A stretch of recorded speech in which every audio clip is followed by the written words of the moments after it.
Hello friends, welcome to SK Barala study. देखिए, इस video में हम इंडियन ज्योग्राफी का पूरा सार संग्रह देखने वाले हैं। भारत का भूगोल, इससे संबंधित अपने 700 से 800 महत्वपूर्ण प्रश्न जो एग्जाम के दृष्टिकोण से काफ़ी महत्वपूर्ण है, एग्जाम में बार बार जो पूछे जाते हैं, ऐसे 700 से 800 क्वेश्चन इस वीडियो में देखने को मिलेंगे आपको। और ये पूरी लक्ष्य बुक का सार संग्रह मैं आपके लिए लेकर आया हूँ।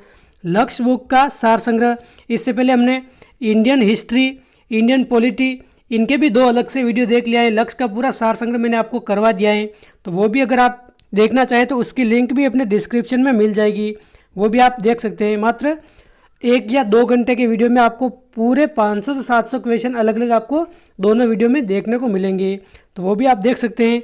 और देखिए, पीटीटी एग्ज़ाम की बात करें तो ये वीडियो आपके लिए विशेष तौर पर इंडिया जीके के लिए आपके रामबाण साबित होने वाले हैं। अधिकतर प्रश्न यहाँ से आपके एज इट इज़ रिपीट होंगे, तो आपको ये ध्यानपूर्वक देखने हैं। और राजस्थान और भारत के विभिन्न एग्जाम के लिए तो ये काफ़ी महत्वपूर्ण है। ये प्रश्न जो रिपीट होते हैं वही मैंने इस वीडियो में शामिल किए हैं, बार बार एग्जाम्स में आते रहते हैं। तो देखिए, बिना आपका समय गवाए अगर शुरू करें, पहला प्रश्न अगर देखें तो क्या कह रहा है पहला प्रश्न हमने, भारत का क्षेत्रफल लगभग कितना है? क्या हो जाएगा इसका आंसर? देखिए, भारत का स्थिति और विस्तार हमने देखा था, उसमें बात की थी। भारत का क्षेत्रफल कितना है अपने? 32,87,263 वर्ग किलोमीटर। तो देखिए, इसको 32.87 लाख वर्ग किलोमीटर भी लिखा जा सकता है। तो देखिए, 32.87 लाख किसमें अपने? 32.87 या फिर 32.8, एक ही बात है। तो देखिए, 32.8 लाख वर्ग किलोमीटर, ऑप्शन 1 हो जाएगा इसका करेक्ट आंसर। देखिए, वीडियो बनाने में काफ़ी मेहनत लगी है, ये आसान नहीं होता इतना सारा क्वेश्चन कलेक्ट करके वीडियो रिकॉर्ड करना। आप वीडियो लाइक ज़रूर करना, अपने दोस्तों के साथ भी शेयर करना, आपको अगर इससे थोड़ा बहुत भी फायदा होता हो तो। भारत कौन से गोलार्ध में स्थित है? क्या हो जाएगा इसका आंसर? उत्तरी गोलार्ध में स्थित है। उत्तरी गोलार्ध में, ऑप्शन 2 इसका करेक्ट आंसर है। देखिए, हम क्वेश्चन देखेंगे और सीधा आंसर देखेंगे, ताकि वीडियो भी ज़्यादा लंबा नहीं हो और आपको कम समय में अधिक से अधिक क्वेश्चन देखने को मिल जाए। भारत के लगभग मध्य से होकर गुजरने वाली अक्षांश रेखा कौन सी है? क्या हो जाएगा इसका आंसर? तो देखिए, भारत के लगभग मध्य से होकर गुजरने वाली अक्षांश रेखा अगर बात करें तो ये है अपने 23.5 डिग्री, 23.5 डिग्री अपने अक्षांश रेखा। ये कौन सी है? 23.5 डिग्री अक्षांश रेखा। इसको अपने कर्क रेखा कहा जाता है, कर्क रेखा। और कर्क रेखा की अगर बात करें तो ये अपने 8 राज्यों से होकर गुजरती हैं। 8 राज्य भी आप देखना चाहे देख सकते हैं। अपने इधर से बात करें पश्चिम से तो अपने गुजरात, इसके बाद अपने राजस्थान, इधर आगे मध्य प्रदेश, फिर अपने छत्तीसगढ़, फिर झारखंड, फिर त्रिपुरा, और इसके बाद लास्ट में क्या है अपने मिजोरम। ये अपने 8 राज्य हैं अपने, गुजरात, राजस्थान, मध्य प्रदेश, छत्तीसगढ़, झारखंड, त्रिपुरा और मिजोरम। इन 8 राज्यों से अपने कर्क रेखा होकर गुजरती हैं, ऑप्शन 3। भारत की स्थलीय सीमा कितने देशों से जुड़ी हुई है? तो देखिए, क्या हो जाएगा इसका आंसर? तो देखिए, भारत की स्थलीय सीमा अगर पूछा जाए, स्थलीय सीमा, तो अपने 7 देशों से जुड़ी हुई है। और भारत के कुल पड़ोसी देश पूछ ले, पड़ोसी देश, तो पड़ोसी देश कुल टोटल कितने अपने? 9 पड़ोसी देश हैं। देखिए, 9 में अपने 7 देश के साथ तो भारत स्थलीय सीमा बनाता है। और अपने समुद्री सीमा अगर पूछे तो अपने श्रीलंका और म्यांमार, श्रीलंका और मालदीव इन दोनों देशों के साथ बनाता है। तो ये अपने पड़ोसी देश हैं, तो अपने 9 देश हो जाएगा। स्थलीय सीमा अपने 7 देश हैं, ऑप्शन 2 इसका करेक्ट आंसर है। और देखिए, स्थलीय सीमा में बात करें तो सबसे अधिक सीमा अपने किस देश के साथ लगती है? बांग्लादेश के साथ सबसे अधिक सीमा लगती है अपने, 4096 किलोमीटर अपने सीमा बनाता है भारत। और सबसे कम अगर देख ले तो अफगानिस्तान के साथ बनती है अपने 106 किलोमीटर, मात्र 106 किलोमीटर। जो अपने पाक अधिकृत कश्मीर हैं उसकी सीमा लगती है अपने अफगानिस्तान से, आप ध्यान रखें, लेकिन वो भारत का हिस्सा है तो अपने इसे मानते हैं। तो 7 देश हो जाएगा इसका करेक्ट आंसर, स्थलीय सीमा। क्वेश्चन अगला है अपने, भारत की स्थलीय सीमा निम्न में से कौन से देश से जुड़ी हुई नहीं है? क्या हो जाएगा इसका आंसर? कौन से देश से जुड़ी हुई नहीं है अपने? तो देखिए, पाकिस्तान भूटान से जुड़ी हुई हैं, नेपाल व चीन से लगती हैं, बांग्लादेश और म्यांमार से लगती हैं, लेकिन देखिए श्रीलंका व मालदीव से नहीं लगती हैं, अपने स्थलीय सीमा नहीं लगती हैं, अपने क्या लगती हैं? जलीय सीमा लगती हैं ये। तो ऑप्शन 4 हो जाएगा इसका सही आंसर। जलीय सीमा या फिर पड़ोसी देश कह सकते हैं इनको भी। अगला प्रश्न है, पाक जल संधि किन देशों के बीच स्थित है? क्या हो जाएगा इसका आंसर? देखिए, पाक नाम सुनते ही कई सारे स्टूडेंट्स को भारत और पाकिस्तान कर देंगे, लेकिन ये गलत है। पाक जल संधि या फिर पाक जल डमरू मत दिया जाए, तो ये अपने भारत व श्रीलंका के मध्य है, भारत और श्रीलंका। और भारत का भी कौन सा राज्य अपने, तमिलनाडु, तमिलनाडु और श्रीलंका के मध्य ये। अगला प्रश्न है, प्रशासनिक दृष्टि से देश में कितने राज्य व केंद्र शासित प्रदेश हैं? क्या हो जाएगा इसका आंसर? देखिए 4 ऑप्शन इसमें, ये 3 ऑप्शन, ये फर्स्ट वाले गलत है। 28 राज्य, 7 केंद्र शासित, क्योंकि देखिए 28 राज्य व 8 केंद्र शासित प्रदेश है वर्तमान में। 28 तो अपने राज्य हैं और 8 केंद्र शासित प्रदेश हैं, तो पहला ऑप्शन अपने गलत है। 29 और 6 ये भी गलत है। 27 राज्य व 8 केंद्र शासित, तो देखिए 27 राज्य नहीं, अपने 28 राज्य व 8 केंद्र शासित है, तो उपयुक्त में से कोई नहीं हो जाएगा इसका आंसर, क्योंकि 28 राज्य और 8 केंद्र शासित प्रदेश है अपने वर्तमान की दृष्टि से अगर देखें तो। अगला प्रश्न है, क्षेत्रफल की दृष्टि से भारत का सबसे बड़ा राज्य कौन सा है? तो ये आप सभी को पता होगा अपने, राजस्थान। 3,42,239 वर्ग किलोमीटर इसका क्षेत्रफल है, तो आप ध्यान रखें ऑप्शन 3 सही आंसर है। क्षेत्रफल की दृष्टि से सबसे छोटा राज्य कौन सा है? तो गोवा हो जाएगा इसका करेक्ट आंसर। गोवा क्षेत्रफल में अपने सबसे छोटा राज्य है। हिमालय के सबसे दक्षिणी भाग को क्या कहा जाता है? तो देखिए हिमालय के सबसे दक्षिणी भाग को अपने शिवालिक कहते हैं, शिवालिक। हिमाद्री किसे कहा जाता है? तो देखिए हिमालय के उत्तरी भाग को हिमाद्री कहा जाता है, दक्षिणी भाग को अपने शिवालिक कहा जाता है। दोनों बात आप ध्यान रखें। अगला प्रश्न है, भारत की सबसे पुरानी पर्वत श्रृंखला कौन सी है? तो देखिए भारत पूछ ले, राजस्थान पूछ ले, तो ये अपने अरावली पर्वत श्रृंखला सबसे पुरानी पर्वत श्रृंखला है और हिमालय सबसे नवीन है, आप ध्यान रखें। प्रायद्वीपीय पठारों की आकृति कौन सी है? कैसी आकृति है अपने प्रायद्वीपीय पठारों की? तो ये त्रिभुजाकार हो जाएगा, त्रिभुजाकार। भारत की प्रमुख पर्वत श्रृंखलाएं कौन कौन सी हैं? हिमालय पर्वत श्रृंखला, अरावली पर्वत श्रृंखला, विंध्यन व सतपुड़ा पर्वत श्रृंखला। तो देखिए सभी हो जाएगा एक करेक्ट आंसर, उपयुक्त सभी अपने भारत से संबंधित हैं। हिमालय आ जाए, अरावली आ जाए, विंध्यन या सतपुड़ा आ जाए। अगला प्रश्न है, सह्याद्री को अन्य किस नाम से जाना जाता है? तो क्या हो जाएगा इसका आंसर? सह्याद्री को पश्चिमी घाट, हिमाद्री, अरावली या उपयुक्त में से कोई नहीं। तो देखिए ये अपने पश्चिमी घाट के नाम से जाना जाता है, ऑप्शन 1 इज करेक्ट आंसर। अरब सागर में स्थित भारतीय द्वीप समूह कौन से हैं? क्या हो जाएगा इसका आंसर? तो देखिए अरब सागर में अगर बात करें तो देखिए अंडमान और निकोबार द्वीप समूह, ये अपने बंगाल की खाड़ी में, अरब सागर में नहीं है। ये अपने लक्षद्वीप हो जाएगा इसका करेक्ट आंसर। लक्षद्वीप समूह, इसमें अपने 36 द्वीपों का समूह है अपने लक्षद्वीप, ऑप्शन 2 इसका सही आंसर है। बंगाल की खाड़ी में स्थित भारतीय द्वीप समूह कौन से हैं? देखिए बंगाल की खाड़ी में हमने अभी बात की है, अंडमान और निकोबार द्वीप समूह। और अपने लक्षद्वीप कौन किसमें? अपने बंगाल, लक्षद्वीप अपने अरब सागर में स्थित है और बंगाल की खाड़ी में अपने क्या है? अंडमान व निकोबार द्वीप समूह है। तो आप ध्यान रखें, बंगाल की खाड़ी अपने अंडमान निकोबार, लक्षद्वीप अपने कहाँ है? अरब सागर में और अपने इसमें 36 द्वीप समूह है कुल लक्षद्वीप समूह में, आप ध्यान रखें। भारत के कुल कितने प्रतिशत भाग पर पर्वतीय क्षेत्र हैं? क्या हो जाएगा इसका आंसर? तो देखिए 29.3 हो जाएगा इसका सही आंसर। हिमालय पर्वत श्रृंखला का विस्तार क्या हो जाएगा इसका आंसर? कहाँ से कहाँ तक है? तो देखिए हिमालय पर्वत श्रृंखला का विस्तार अपने सिंधु से ब्रह्मपुत्र नदी तक है। बाकी देखिए बाकी ऑप्शन भी आप पढ़ना चाहें तो वीडियो पॉज करके थोड़ा सोच कर आप आंसर कमेंट करके भी बता सकते हैं साथ साथ। सिंधु से ब्रह्मपुत्र नदी तक है अपने हिमालय पर्वत, ऑप्शन 2। अगला प्रश्न है, हिमालय पर्वत श्रृंखला का विस्तार कितने किलोमीटर है? तो देखिए क्या हो जाएगा इसका आंसर? हिमालय पर्वत श्रृंखला का विस्तार ये लगभग अपने 2500 किलोमीटर है, 2500 किलोमीटर, ऑप्शन 2। विश्व की अधिकांश ऊंची पर्वत चोटियाँ किस पर्वत श्रेणी में स्थित हैं? क्या हो जाएगा इसका आंसर? तो देखिए विश्व की अधिकांश ऊंची पर्वत चोटियाँ अपने ये वृहद या महानतम हिमालय श्रेणी में है, ऑप्शन 2 करेक्ट आंसर है, वृहद या महान हिमालय। देहरादून व हरिद्वार किस श्रेणी में स्थित है? क्या हो जाएगा इसका आंसर? तो देखिए शिवालिक श्रेणी में स्थित है अपने देहरादून व हरिद्वार, तो ऑप्शन 3 इसका सही आंसर हो जाएगा, ऑप्शन 3 इसका सही आंसर है। धौलागिरी पर्वत चोटी कहाँ स्थित है? क्या हो जाएगा इसका आंसर? तो देखिए धौलागिरी पर्वत चोटी ये अपने नेपाल हिमालय में स्थित है, ऑप्शन 2 इसका सही आंसर है, नेपाल हिमालय में। अगला प्रश्न, निम्न में से कौन सा युग्म सुमेलित नहीं है? ये प्रमुख दर्रे और इनकी स्थिति दे रखी है, तो कौन सा सुमेलित नहीं है अपने? क्या हो जाएगा इसका आंसर? तो देखिए जोजिला दर्रा की अगर बात करें, जोजिला दर्रा तो ये अपने कहाँ स्थित है? देखिए जोजिला दर्रा अपने लद्दाख में स्थित है, लद्दाख में स्थित है, तो जम्मू कश्मीर में नहीं है। वर्तमान में अगर बात करें तो ये लद्दाख में स्थित है जोजिला दर्रा, तो आप ध्यान रखें। देखिए इसमें सिपकिला दर्रा अगर देखें तो ये अपने तिब्बत में, ये भी तिब्बत में नहीं है अपने सिपकिला दर्रा, ये अपने हिमाचल प्रदेश में स्थित हैं।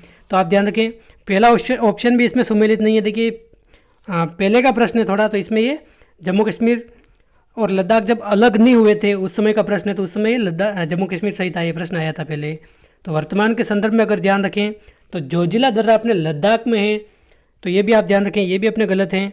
सिपकिला दर्रा अपने तिब्बत में नहीं है, हिमाचल प्रदेश में है। लिपुलेख दर्रा अपने उत्तरांचल या उत्तराखंड में है, बिल्कुल सही बात है। जेलेपला दर्रा अपने सिक्किम में, ये भी सही है। बाकी जोजिला और सिपकिला आप ध्यान रखें, ये कहाँ है अपने, जोजिला अपने लद्दाख केंद्र शासित प्रदेश में है और सिपकिला अपने हिमाचल प्रदेश में है। अगला प्रश्न है भारत के कितने प्रतिशत भाग पर समतल मैदान का विस्तार है, क्या हो जाएगा इसका आंसर। तो देखिए समतल मैदान का विस्तार अपने लगभग 43% भाग पर है, 43% भाग पर। बाबर प्रदेश का विस्तार कहाँ है, क्या हो जाएगा इसका आंसर। तो देखिए बाबर प्रदेश का विस्तार अगर पूछे तो शिवालिक के गिरिपाद प्रदेश में हो जाएगा इसका सही आंसर, शिवालिक के गिरिपाद प्रदेश में। अगला प्रश्न है कौन सा युग्म सही सुमेलित है। देखिए ये अपने दोआब और इनकी स्थिति दे रखी है, कौन सा युग्म सही सुमेलित है अपने। बिस्त दोआब अगर बात करें तो देखिए बिस्त दोआब अपने व्यास व सतलज नदी के मध्य है, बिल्कुल सही बात है। बाहरी दोआब अगर बात करें तो व्यास व रावी नदी के मध्य है, ये भी सही है। रचना दोआब अपने रावी व चेनाब नदी के मध्य, ये भी सही है। तो उपयुक्त सभी अपने सुमेलित हैं, ऑप्शन 4 इसका हो जाएगा एकदम सही आंसर, उपयुक्त सभी सुमेलित हैं। खोल्स किसे कहते हैं, क्या हो जाएगा इसका आंसर। तो देखिए खोल्स किसे कहते हैं, अपने दोआब में मिलने वाली उच्च भूमियों को अपने क्या कहते हैं, खोल्स के नाम से जानते हैं। दोआब में मिलने वाली उच्च भूमियों को अपने खोल्स कहते हैं। अगला प्रश्न है अन्नाईमोडी पर्वत शिखर कहाँ स्थित है अपने। अन्नाईमोडी पर्वत शिखर अपने देखिए ये अपने अन्नामलाई पहाड़ियों में स्थित हैं, ऑप्शन 3 हो जाएगा इसका करेक्ट आंसर। देखिए अगर ये पूछे इनके लोकेशन तो ये कहाँ है अपने केरल का जो एक जिला है एनारकुलम व इडुक्की जिला, इन जिलों में स्थित है अपने अन्नाईमलाई पहाड़ियाँ। तो आप ध्यान रखिए केरल राज्य आप ध्यान रखिए विशेष तौर पर एनारकुलम व इडुक्की जिले में स्थित है अपने। तो अन्नाईमोडी पर्वत शिखर अपने अन्नाईमलाई पहाड़ी हो जाएगा इसका सही आंसर। अगला प्रश्न है दक्षिण भारत का सबसे ऊंचा पर्वत शिखर कौन सा है। तो देखिए दक्षिण भारत का अगर बात करें तो अपने ये अन्नाईमोडी हो जाएगा इसका करेक्ट आंसर, अन्नाईमोडी। निम्न में से किस नदी के डेल्टाई मैदान को दक्षिण भारत का दान्यगार कहते हैं। तो देखिए दक्षिण भारत का दान्यगार अपने किस नदी के डेल्टा क्षेत्र को कहते हैं, क्या हो जाएगा इसका आंसर। कृष्णा, गोदावरी, कावेरी या महानदी। तो देखिए ये कावेरी नदी हो जाएगा इसका सही आंसर, कावेरी नदी इसके अपने डेल्टाई मैदान को दक्षिण भारत का दान्यागार कहते हैं। अगला प्रश्न है क्वेस्टा प्रकार की स्थलाकृति निम्न में से किसकी विशेषता है, क्या हो जाएगा इसका आंसर। तो देखिए क्वेस्टा प्रकार की स्थलाकृति अपने मिजो पहाड़ियों की विशेषता है, ऑप्शन 2 इसका सही आंसर है, मिजो पहाड़ियों की। माउंट आबू निर्मित है किससे। तो देखिए माउंट आबू अपने कहाँ स्थित है, आप सभी को पता है राजस्थान सिरोही में स्थित है और अपने ग्रेनाइट से निर्मित है, ग्रेनाइट चट्टानों से, ऑप्शन 1। अगला प्रश्न है सिपकिला प्रसिद्ध पर्वतीय दर्रा कहाँ स्थित है अपने सिपकिला, क्या हो जाएगा इसका आंसर। तो देखिए सिपकिला हमने भी देखा था हिमाचल प्रदेश का दर्रा है, ऑप्शन 1 इसका सही आंसर है। अगला प्रश्न है निम्नलिखित जिलों में से किस एक में पूर्वी घाटों का शीर्षतम बिंदु अवस्थित है, क्या हो जाएगा इसका आंसर। पूर्वी घाटों का शीर्षतम बिंदु अपने कहाँ है, विशाखापट्टनम में, ऑप्शन 2 इसका सही आंसर है, विशाखापट्टनम में। अगला प्रश्न है भारत के निम्नलिखित राज्यों में से किस एक की सबसे विस्तृत महाद्वीपीय शेल्फ है, आंध्र प्रदेश, गुजरात, कर्नाटक या तमिलनाडु, क्या हो जाएगा इसका आंसर। तो देखिए गुजरात हो जाएगा इसका सही आंसर, गुजरात। पूर्वी घाटों तथा पश्चिमी घाटों का निम्नलिखित में से कौन सा बिंदु संधि बिंदु है, कौन सा संधि बिंदु है अपने पूर्वी व पश्चिमी घाट का। तो देखिए ये हो जाएगा अपने नीलगिरी पर्वत, नीलगिरी पहाड़ी, ये यहाँ पर अपने पूर्वी घाट व पश्चिमी घाट आकर मिलते हैं। अगला प्रश्न है प्रसिद्ध कश्मीर की घाटी कहाँ स्थित है। तो देखिए कश्मीर की घाटी के बारे में आपने काफ़ी सुना होगा, महान हिमालय व पीर पंजाल श्रेणी के मध्य स्थित है अपने कश्मीर घाटी, महान हिमालय या वध हिमालय और पीर पंचाल श्रेणी के मध्य है। क्षेत्रफल के संदर्भ में भारत के सबसे बड़े राज्य अवरोही क्रम में कौन से अपने, क्या हो जाएगा इसका आंसर? तो देखिए अवरोही क्रम यानी कि सबसे बड़ा उसके बाद छोटा ऐसे। तो देखिए सबसे बड़ा राज्य कौन सा है क्षेत्रफल में अपने? राजस्थान है अपने। उसके बाद अपने कौन सा है? राजस्थान के बाद मध्य प्रदेश आता है। मध्य प्रदेश के बाद अपने महाराष्ट्र और उत्तर प्रदेश हैं। तो 1 नंबर पर अपने राजस्थान, 2 पे अपने मध्य प्रदेश, 3 पे अपने महाराष्ट्र और 4 पे अपने उत्तर प्रदेश हो जाएगा। अगला प्रश्न है, भौतिक विस्तार के अनुसार विश्व में भारत की स्थिति क्या है?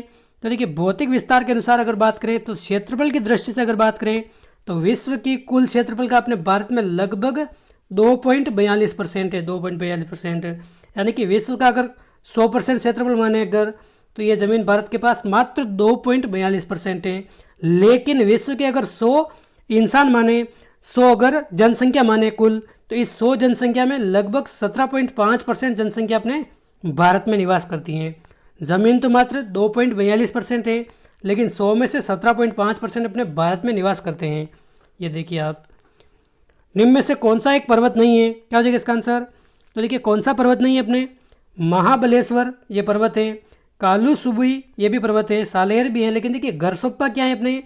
गरसोप्पा एक जल प्रपात है, जल प्रपात, और ये अपने शरावती नदी पर है। किस नदी पर? शरावती नदी पर है। तो ये अपने क्या है? पर्वत नहीं है। ऑप्शन 4 इसका सही आंसर है। एक स्थान चुनिए जो बे मेल है। कौन सा बे मेल है अपने? कांडला, विशाखापट्टनम, कोलकाता व कानपुर। तो देखिए कांडला, विशाखापट्टनम व कोलकाता ये तीनों क्या है? अपने बंदरगाह के नाम है, बंदरगाह हैं यहाँ पर। और कानपुर में बंदरगाह नहीं है, ये सबसे अलग हो जाएगा। अगला प्रश्न है, भारत की वास्तविक प्राचीनतम मोड़दार पर्वत श्रेणी कौन सी है?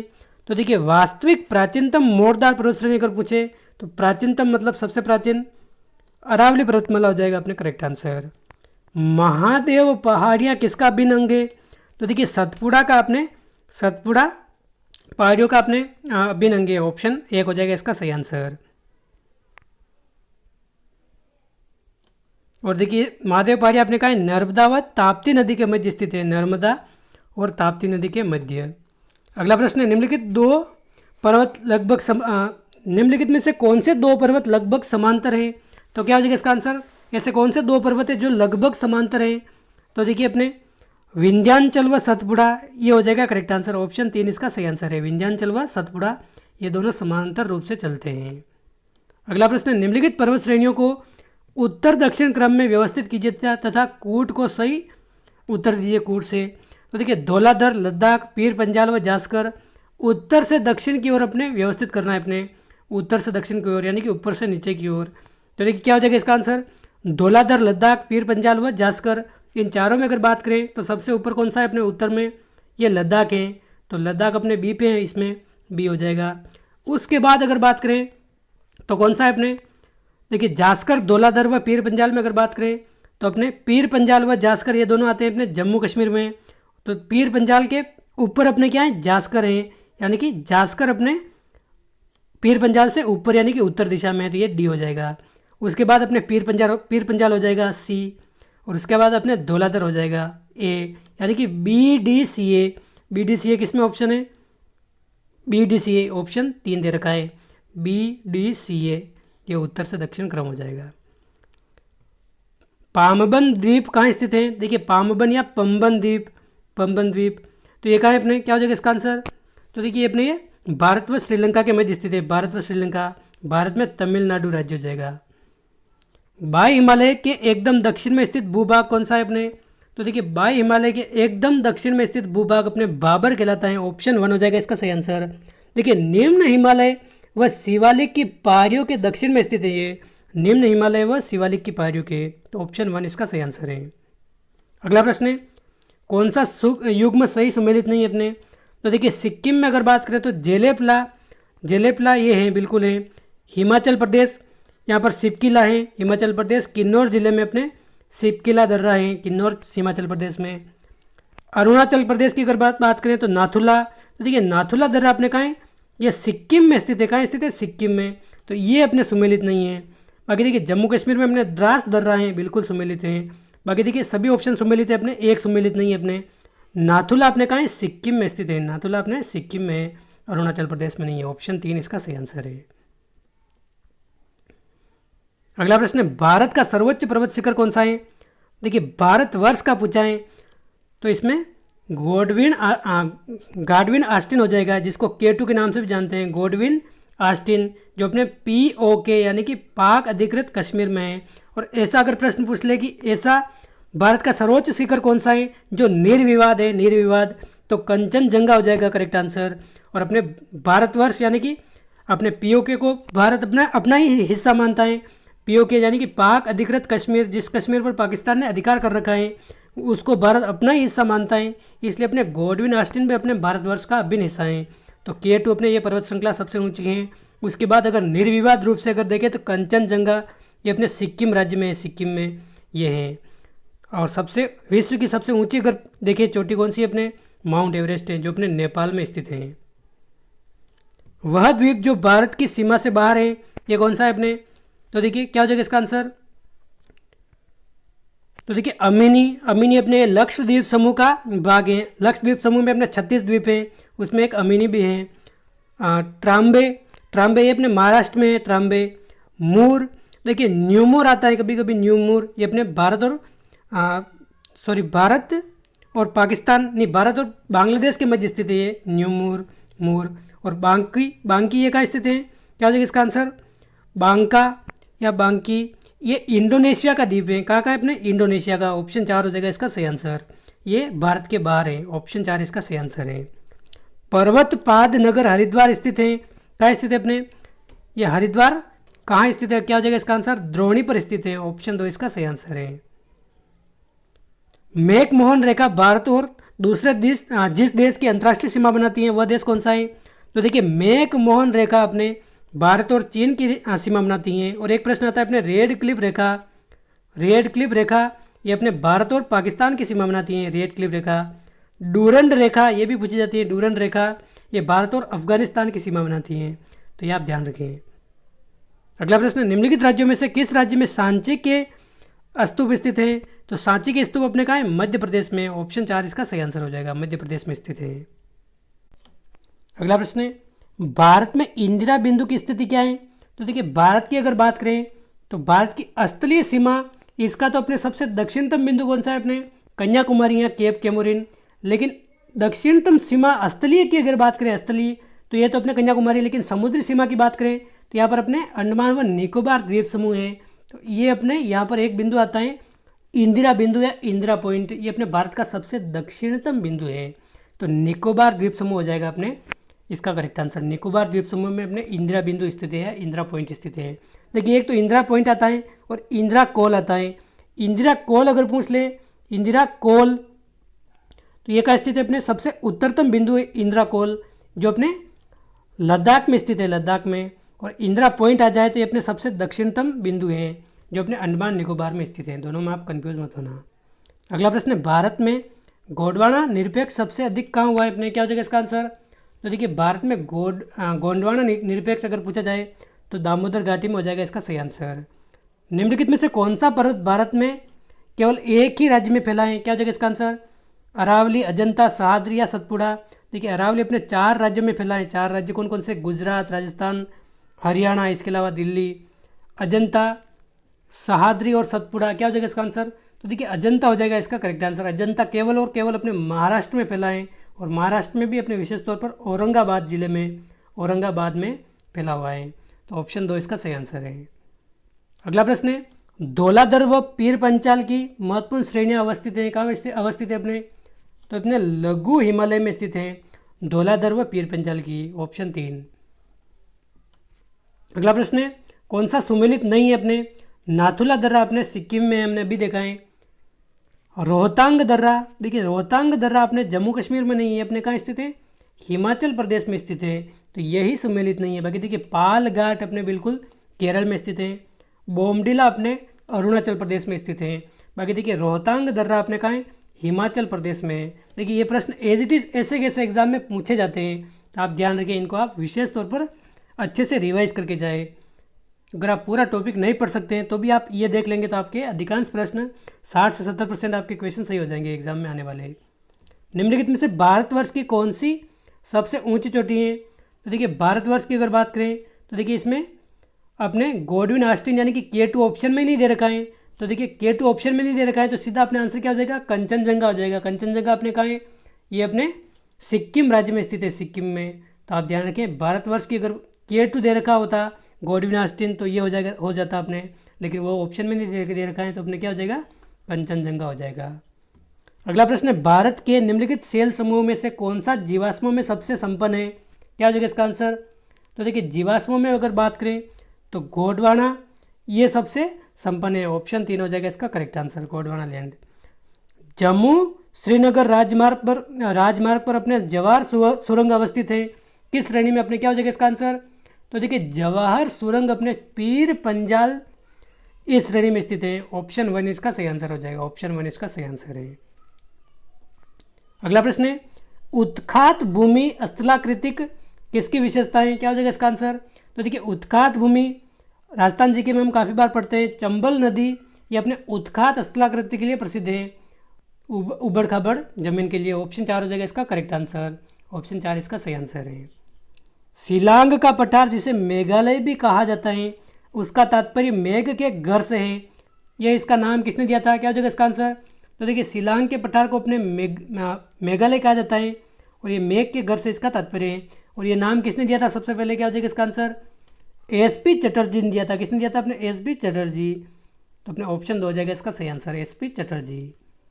अगला प्रश्न, निम्नलिखित राज्य में किसकी सर्वाधिक लंबी तटरेखा है।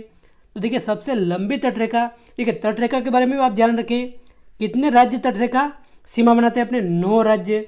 9 राज्य में भी अगर बात करें तो सबसे अधिक अपने कौन सा राज्य बनाता है तटरेखा, गुजरात, और कभी कभी गुजरात ऑप्शन में नहीं आए तो उसके बाद अपने कौन सा है, अपने आंध्र प्रदेश। गुजरात और आंध्र प्रदेश आप दोनों ध्यान रखें, कभी कभी गुजरात ऑप्शन में देता ही नहीं है तो अपने आंध्र प्रदेश उसका आंसर हो जाता है, उसके बाद अपने आंध्र प्रदेश है। और सबसे कम अगर पूछे तो अपने ये गोवा हो जाएगा, गोवा अपने सबसे कम है और गुजरात अपने सबसे अधिक है, ऑप्शन 1 इसका सही आंसर है। और कुल 9 राज्य बनाते हैं अपने तटरेखा। अगला प्रश्न है, 9 डिग्री चैनल अवस्थित हैं, कहाँ स्थित है अपने 9 डिग्री चैनल। तो देखिए क्या हो जाएगा इसका आंसर, आप भी कमेंट करके फटाफट से बता सकते हैं। कवारती और मिनीकोय के बीच अपने 9 डिग्री चैनल स्थित हैं, कवारती और मिनीकोय के बीच, ऑप्शन 1 हो जाएगा इसका करेक्ट आंसर। देखिए ये तो अपने भारत का भौगोलिक स्वरूप, भारत का स्थिति और विस्तार, इसके बारे में प्रश्न थे अपने, लगभग 150 प्रश्न ये हैं। और आगे ये प्रश्न आ रहे हैं, ये अपने भारत की विभिन्न नदियों के बारे में प्रश्न है। तो देखिए ये भी लगभग 100-150 प्रश्न ये भी हो जाएंगे, तो ये भी आप ध्यानपूर्वक देखिए, महत्वपूर्ण प्रश्न है ये भी। निम्नलिखित नदियों में से किस एक का जल ग्रहण क्षेत्र अधिकतम है। तो देखिए 4 ऑप्शन दे रखे हैं, किसका जल ग्रहण क्षेत्र अधिक है, अपने कावेरी, महानदी, नर्मदा और कृष्णा, क्या हो जाएगा इसका आंसर। तो देखिए चारों में अगर बात करें तो कृष्णा नदी का जल ग्रहण क्षेत्र सबसे अधिक है, कृष्णा नदी का जल ग्रहण क्षेत्र। अगला प्रश्न है, कौन सा युग्म सुमेलित नहीं है। देखिए जो नदियाँ दे रखी है और इनका संगम का नाम दे रखा है, इन चारों में बताना है कि कौन सा सुमेलित नहीं है, गलत है ये। तो देखिए धौली गंगा और अलकनंदा की अगर बात करें तो ये दोनों नदियाँ कहाँ मिलती है, अपने विष्णुप्रयाग पर मिलती है। संगम स्थल इनका कौन सा है, विष्णुप्रयाग, धौली गंगा और अलकनंदा का। पिंडर नदी और अलकनंदा नदी ये अपने कर्णप्रयाग, ये संगम स्थल का नाम है। मंदाकिनी और अलकनंदा ये रुद्रप्रयाग, इनका संगम का नाम है। और देखिए राम गंगा और अलकनंदा, ये क्या हो जाएगा इसका आंसर, राम गंगा और अलकनंदा। ये देखिए देव प्रयाग नहीं होगा, इनका संगम क्या होगा, अपने नंद प्रयाग होगा, नंद प्रयाग ये इनका संगम स्थल है, राम गंगा नदी और अलकनंदा नदी। तो अपने ऑप्शन 4 हो जाएगा इसका करेक्ट आंसर। देखिए देव प्रयाग की अगर बात करें, देव प्रयाग ये अपने भागीरथी और अलकनंदा नदी का संगम है, भागीरथी और अलकनंदा। तो अपने ये नंद प्रयाग हो जाएगा, राम गंगा और अलकनंदा, ऑप्शन 4 इसका सही आंसर है। अगला प्रश्न, निम्न में से किस नदी का उद्गम कैलाश पर्वत श्रेणी में मानसरोवर झील के निकट चेमायुंग डुंग हिमनद से होता है। तो देखिए चेमायुंग डुंग हिमनद से अपने मानसरोवर झील के निकट से किस नदी का उद्गम होता है, क्या हो जाएगा इसका आंसर। आप भी इसका कमेंट करके आंसर बताइए। तो देखिए ब्रह्मगुप्त नदी हो जाएगा इसका करेक्ट आंसर, ब्रह्मगुप्त, ऑप्शन 3 इसका सही आंसर है। अगला प्रश्न, निम्न में से कौन सी नदी सांगपो के नाम से भी जानी जाती है। तो देखिए सांगपो के नाम से ब्रह्मपुत्र नदी जानी जाती है, ऑप्शन 2 हो जाएगा इसका सही आंसर, ब्रह्मपुत्र नदी अपने सांगपो के नाम से भी जानी जाती है। अगला प्रश्न है, माता टीला परियोजना निम्न में से किस नदी पर स्थापित की गई है, क्या हो जाएगा इसका आंसर। तो देखिए माता टीला परियोजना की अगर बात करें तो ये है कहाँ अपने, ये उत्तर प्रदेश में, उत्तर प्रदेश में, और ये बेतवा नदी पर स्थापित है। ऑप्शन 4 इसका सही आंसर हो जाएगा, बेतवा नदी पर। अगला प्रश्न है, सांची और विदिशा के प्रसिद्ध प्राचीन व सांस्कृतिक नगर किस नदी के किनारे पर स्थित हैं? तो देखिए सांची और विदिशा के प्रसिद्ध प्राचीन व सांस्कृतिक नगर ये अपने बेतवा नदी के किनारे स्थित है। ऑप्शन 3 करेक्ट आंसर हो जाएगा। निम्न में से चंबल नदी की सहायक नदी कौन सी नहीं है? तो देखिए चंबल की कौन सी सहायक नदी नहीं है अपने? काली सिंध अपने चंबल की सहायक है, पार्वती भी है, बनास भी है, लेकिन घाघरा नदी अपने ये चंबल की सहायक नदी नहीं है। ये अपने किसकी सहायक नदी है? अपने गंगा नदी की सहायक नदी है, गंगा नदी की सहायक नदी है। सोन नदी आ जाए, सोन व घाघरा नदी ये गंगा नदी की सहायक नदी है। अगला प्रश्न है, निम्न में से कौन सा कथन सही नहीं है? क्या जगह इसका आंसर? तो देखिए कौन सा कथन सही नहीं है अपने? सिंध नदी मध्य प्रदेश में गुना जिले में सिरोंज के निकट से निकलती हैं। तो देखिए सिंध नदी अपने सिरोंज के निकट से निकलती है, बिल्कुल सही है।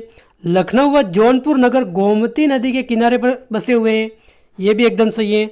गंडक नदी को नेपाल के पहाड़ी भाग में शालिग्रामी और मैदान में नारायणी कहते हैं, तो ये भी सही है अपने। बाकी कौन सा सही नहीं है अपने? दामोदर नदी को बिहार का शोक कहते हैं। तो देखिए दामोदर नदी को अपने बिहार का शोक नहीं कहते हैं, दामोदर नदी को तो अपने किसका शोक कहते हैं? अपने बंगाल का शोक कहते हैं, बंगाल का शोक, बंगाल का शोक। और बिहार का शोक किसे कहते हैं अपने? ये अपने कोसी नदी को कहते हैं बिहार का शोक। तो ये दोनों बात आप ध्यान रखें, बिहार का शोक अगर आ जाए तो कोसी नदी है, दामोदर नदी अपने बंगाल का शोक है, तो ये अपने सही नहीं है। ऑप्शन 4 इसका हो जाएगा करेक्ट आंसर। अगला प्रश्न है, निम्न में से शारदा नदी को क्या कहा जाता है अपने? क्या हो जाएगा इसका आंसर? शारदा नदी देखिए गौरी गंगा के नाम से जानते हैं शारदा को, काली नदी कहते हैं, चौप गंगा के नाम से भी जानते हैं, तो उपयुक्त सभी हो जाएगा इसका करेक्ट आंसर। ये सभी के नाम से जाना जाता है।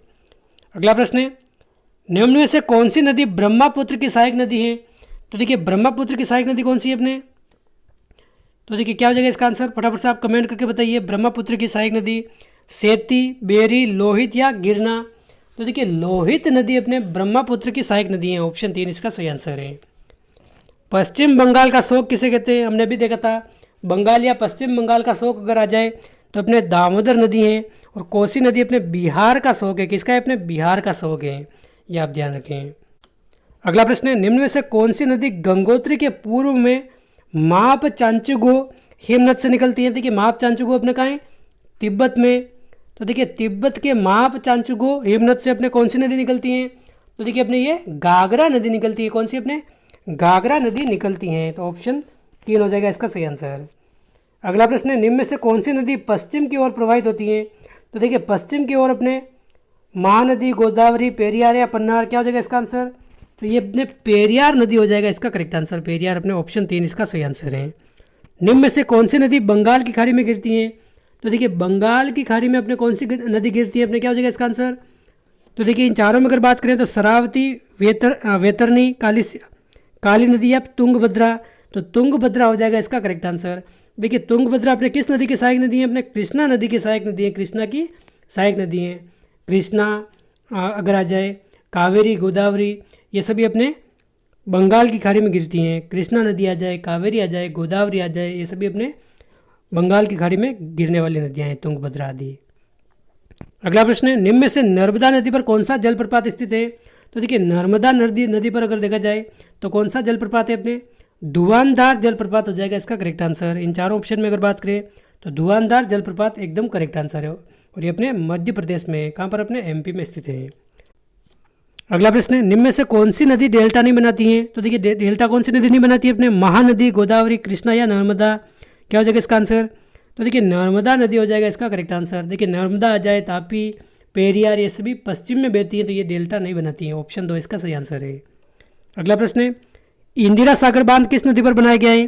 तो इंदिरा सागर बांध अगर पूछा जाए तो ये अपने नर्मदा नदी पर है। ऑप्शन 2 मध्य प्रदेश में इंदिरा सागर बांध स्थित है।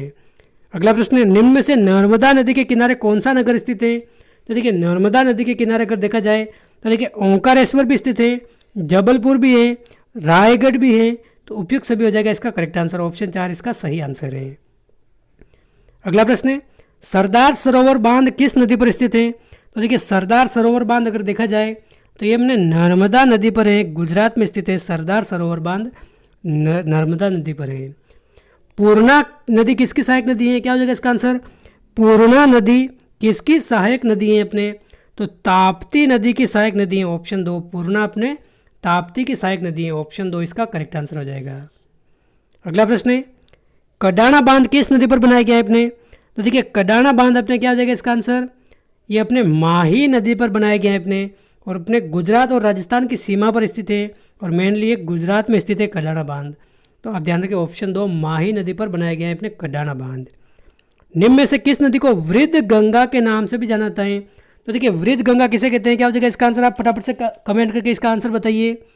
गोदावरी को वृद्ध गंगा के नाम से भी जाना जाता है, ऑप्शन 2 इसका सही आंसर हो जाएगा। ऑप्शन 2 इसका सही आंसर है। देखिए ये कुछ नदियाँ दे रखी है और इनका उद्गम स्थल दे रखा है, ये हमें सुमेलित करना है। तो क्या हो जाएगा इसका आंसर? देखिए सीधे आप इसका आंसर देखिए, नर्मदा नदी अगर देखा जाए, नर्मदा नदी अमरकंटक की पहाड़ियों से निकलती है अपने, अमरकंटक की पहाड़ियों से मध्य प्रदेश से, तो ये अपने ये सुमेलित हो जाएगा, ए से अपने बी हो जाएगा। ताप्ती नदी अगर देखें तो ये अपने बैतूल जिले का मुलाई नगर से निकलती है, बैतूल जिले का मुलाई नगर, ये भी अपने मध्य प्रदेश से निकलती हैं। चंबल नदी अपने जनापाव की पहाड़ियों से निकलती हैं, ये भी अपने मध्य प्रदेश में है। कृष्णा नदी की अगर बात करें तो ये कहाँ से निकलती है? महाबलेश्वर का पश्चिमी घाट से निकलती हैं, महाबलेश्वर का पश्चिमी घाट से, तो ये इसका सही सुमेलन हो गया। और ये अच्छे से आप याद रखें, नर्मदा नदी अपने अमरकंटक की पहाड़ियों से निकलती हैं, ताप्ती नदी अपने बैतूल जिले का मुल्ताई नगर, चंबल अपने जानापाव की पहाड़ियाँ, और कृष्णा नदी अपने महाबलेश्वर का पश्चिमी घाट यहाँ से निकलती हैं। अगला प्रश्न, निम्न में से गोदावरी नदी की सहायक नदी कौन सी है? तो देखिए गोदावरी नदी की सहायक नदी कौन सी है अपने? क्या हो जाएगा इसका आंसर? तो देखिए अपने मंजरी नदी, ये गोदावरी की सहायक नदी है, बिल्कुल है। वेन गंगा और पेन गंगा, ये भी अपने गोदावरी की सहायक नदी हैं, तो उपयुक्त सभी हो जाएगा इसका करेक्ट आंसर। और देखिए गोदावरी नदी के बारे में अगर बात करें तो प्रायद्वीपीय भारत की सबसे बड़ी नदी हैं, प्रायद्वीपीय भारत की सबसे बड़ी नदी है, ये भी पूछा जाता है। कौन सी नदी अपने प्रायद्वीपीय भारत की सबसे बड़ी नदी है? गोदावरी नदी है। अगला प्रश्न है, मंजरी नदी पर कौन सा बांध बनाया गया है? क्या हो जाएगा इसका आंसर? तो देखिए मंजरी नदी पर अपने निजाम सागर बांध बनाया गया है। कौन सा अपने? निजाम सागर बांध, और ये अपने कहाँ है? तेलंगाना में, तेलंगाना अपने इसमें निजाम सागर बांध स्थित है, तेलंगाना राज्य में। अगला प्रश्न है, मेटूर जलप्रपात किस नदी पर स्थित है? मेटूर जलप्रपात कावेरी नदी पर स्थित है, ऑप्शन 2 इसका करेक्ट आंसर है। कावेरी नदी पर मेटूर जलप्रपात स्थित है। अगला प्रश्न है, भारत का सबसे ऊंचा जरसोपा यानी कि जोग जलप्रपात किस नदी पर स्थित है? क्या हो जाएगा इसका आंसर? तो देखिए जोग जलप्रपात की अगर बात करें तो ये किस नदी पर है अपने? शरावती नदी पर है, और भारत का सबसे ऊंचा जलप्रपात है ये। देखिए इसको गेरू सप्पा जलप्रपात के नाम से भी जानते हैं, गेरू सप्पा अगर आ जाए, गेरू सप्पा जलप्रपात, तो ये भी किसे कहते हैं? अपने शरावती नदी पर स्थित जो अपने जोग जलप्रपात है इसको ही कहते हैं, जरसप्पा या गेरुसप्पा। अगला प्रश्न है, तिरुचिरापल्ली नगर किस नदी पर बसा हुआ है? तो देखिए तिरुचिरापल्ली नगर अपने ये कावेरी नदी पर है, ऑप्शन 2 इसका करेक्ट आंसर है।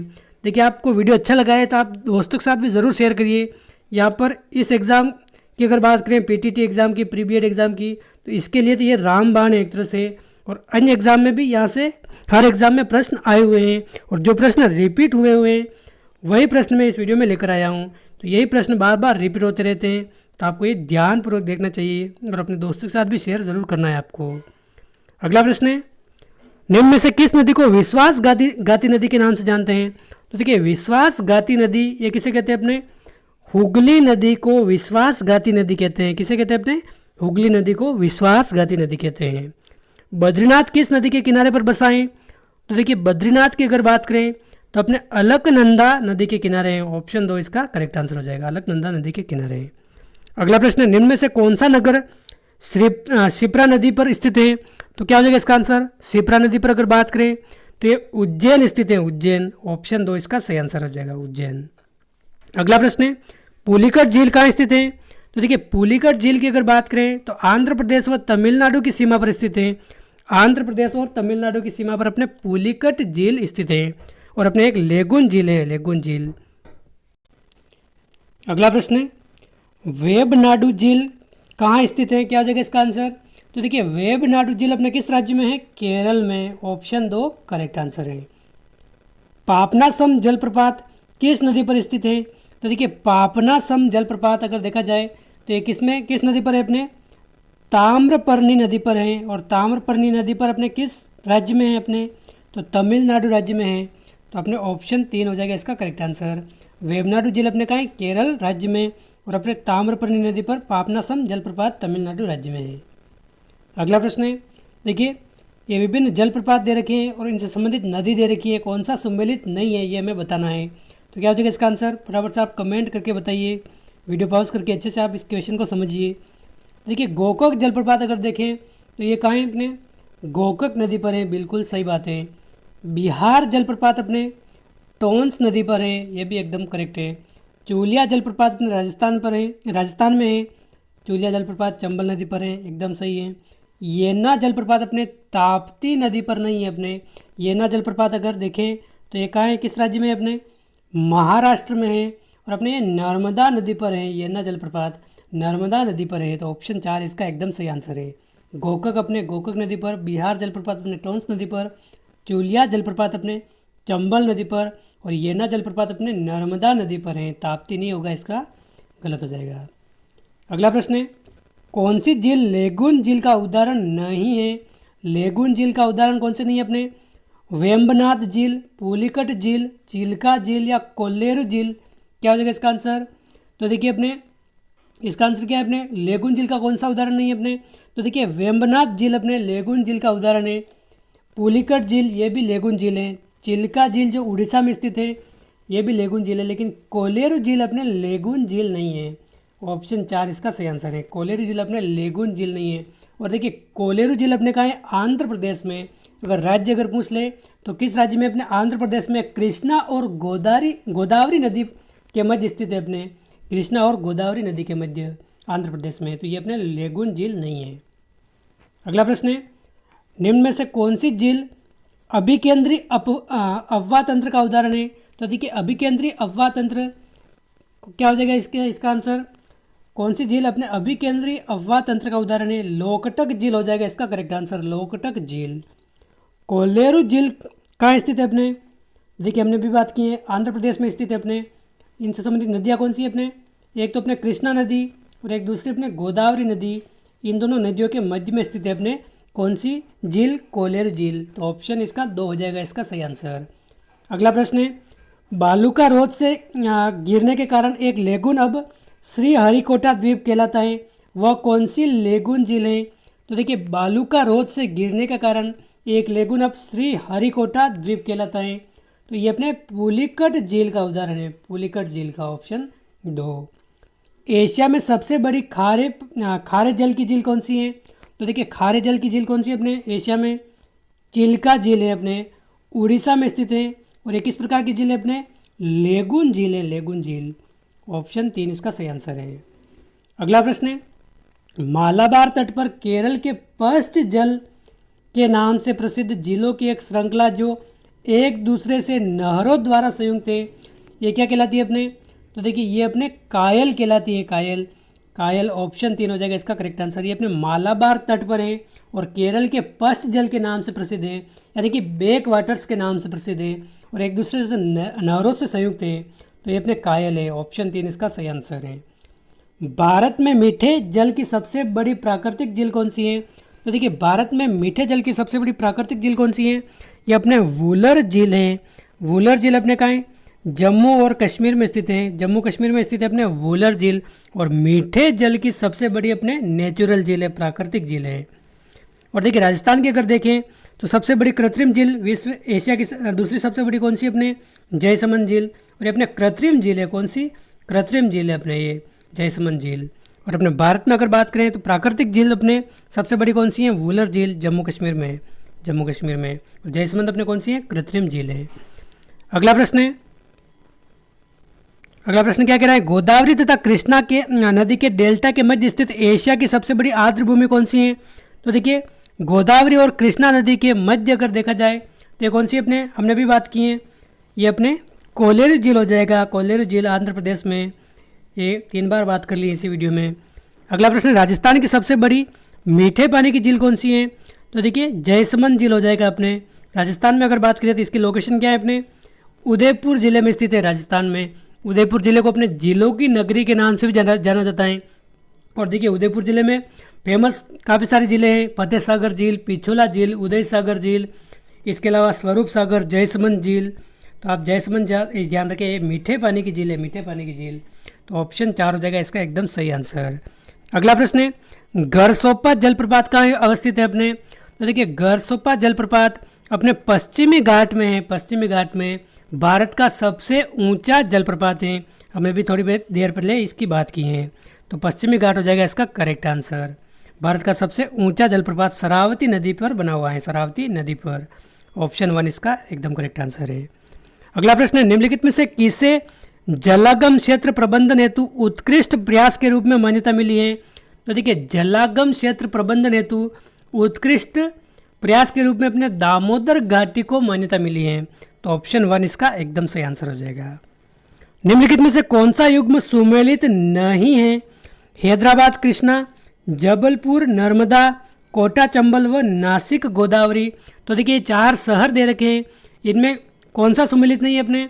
तो देखिए हैदराबाद गलत हो जाएगा। हैदराबाद अपने कृष्णा नदी के किनारे नहीं है। बाकी देखिए जबलपुर अपने नर्मदा नदी के किनारे हैं, कोटा अपने चंबल नदी के किनारे हैं, नासिक अपने गोदावरी नदी के किनारे हैं। तो ऑप्शन 1 इसका करेक्ट आंसर है। ये अपने हैदराबाद कृष्णा नदी के किनारे नहीं है। अगला प्रश्न है, माही नदी गिरती है, कहाँ गिरती है अपने माही नदी? क्या हो जाएगा इसका आंसर? तो देखिए अरब सागर में गिरती है, अपने अरब सागर खंबात की खाड़ी में। तो ऑप्शन 4 हो जाएगा इसका सही आंसर। अरब सागर खंबात की खाड़ी में गिरती हैं। ऑप्शन 4 सही आंसर है। अगला प्रश्न है, निम्नलिखित नदियों में से किसका एक जल ग्रहण क्षेत्र अधिकतम है? देखिए 4 नदियाँ दे रखी हैं, कावेरी, कृष्णा, महानदी और नर्मदा। किसका जल ग्रहण अधिक है? तो देखिए कृष्णा नदी हो जाएगा इसका करेक्ट आंसर। कृष्णा नदी एकदम सही आंसर है। ऑप्शन 2 इसका सही आंसर है।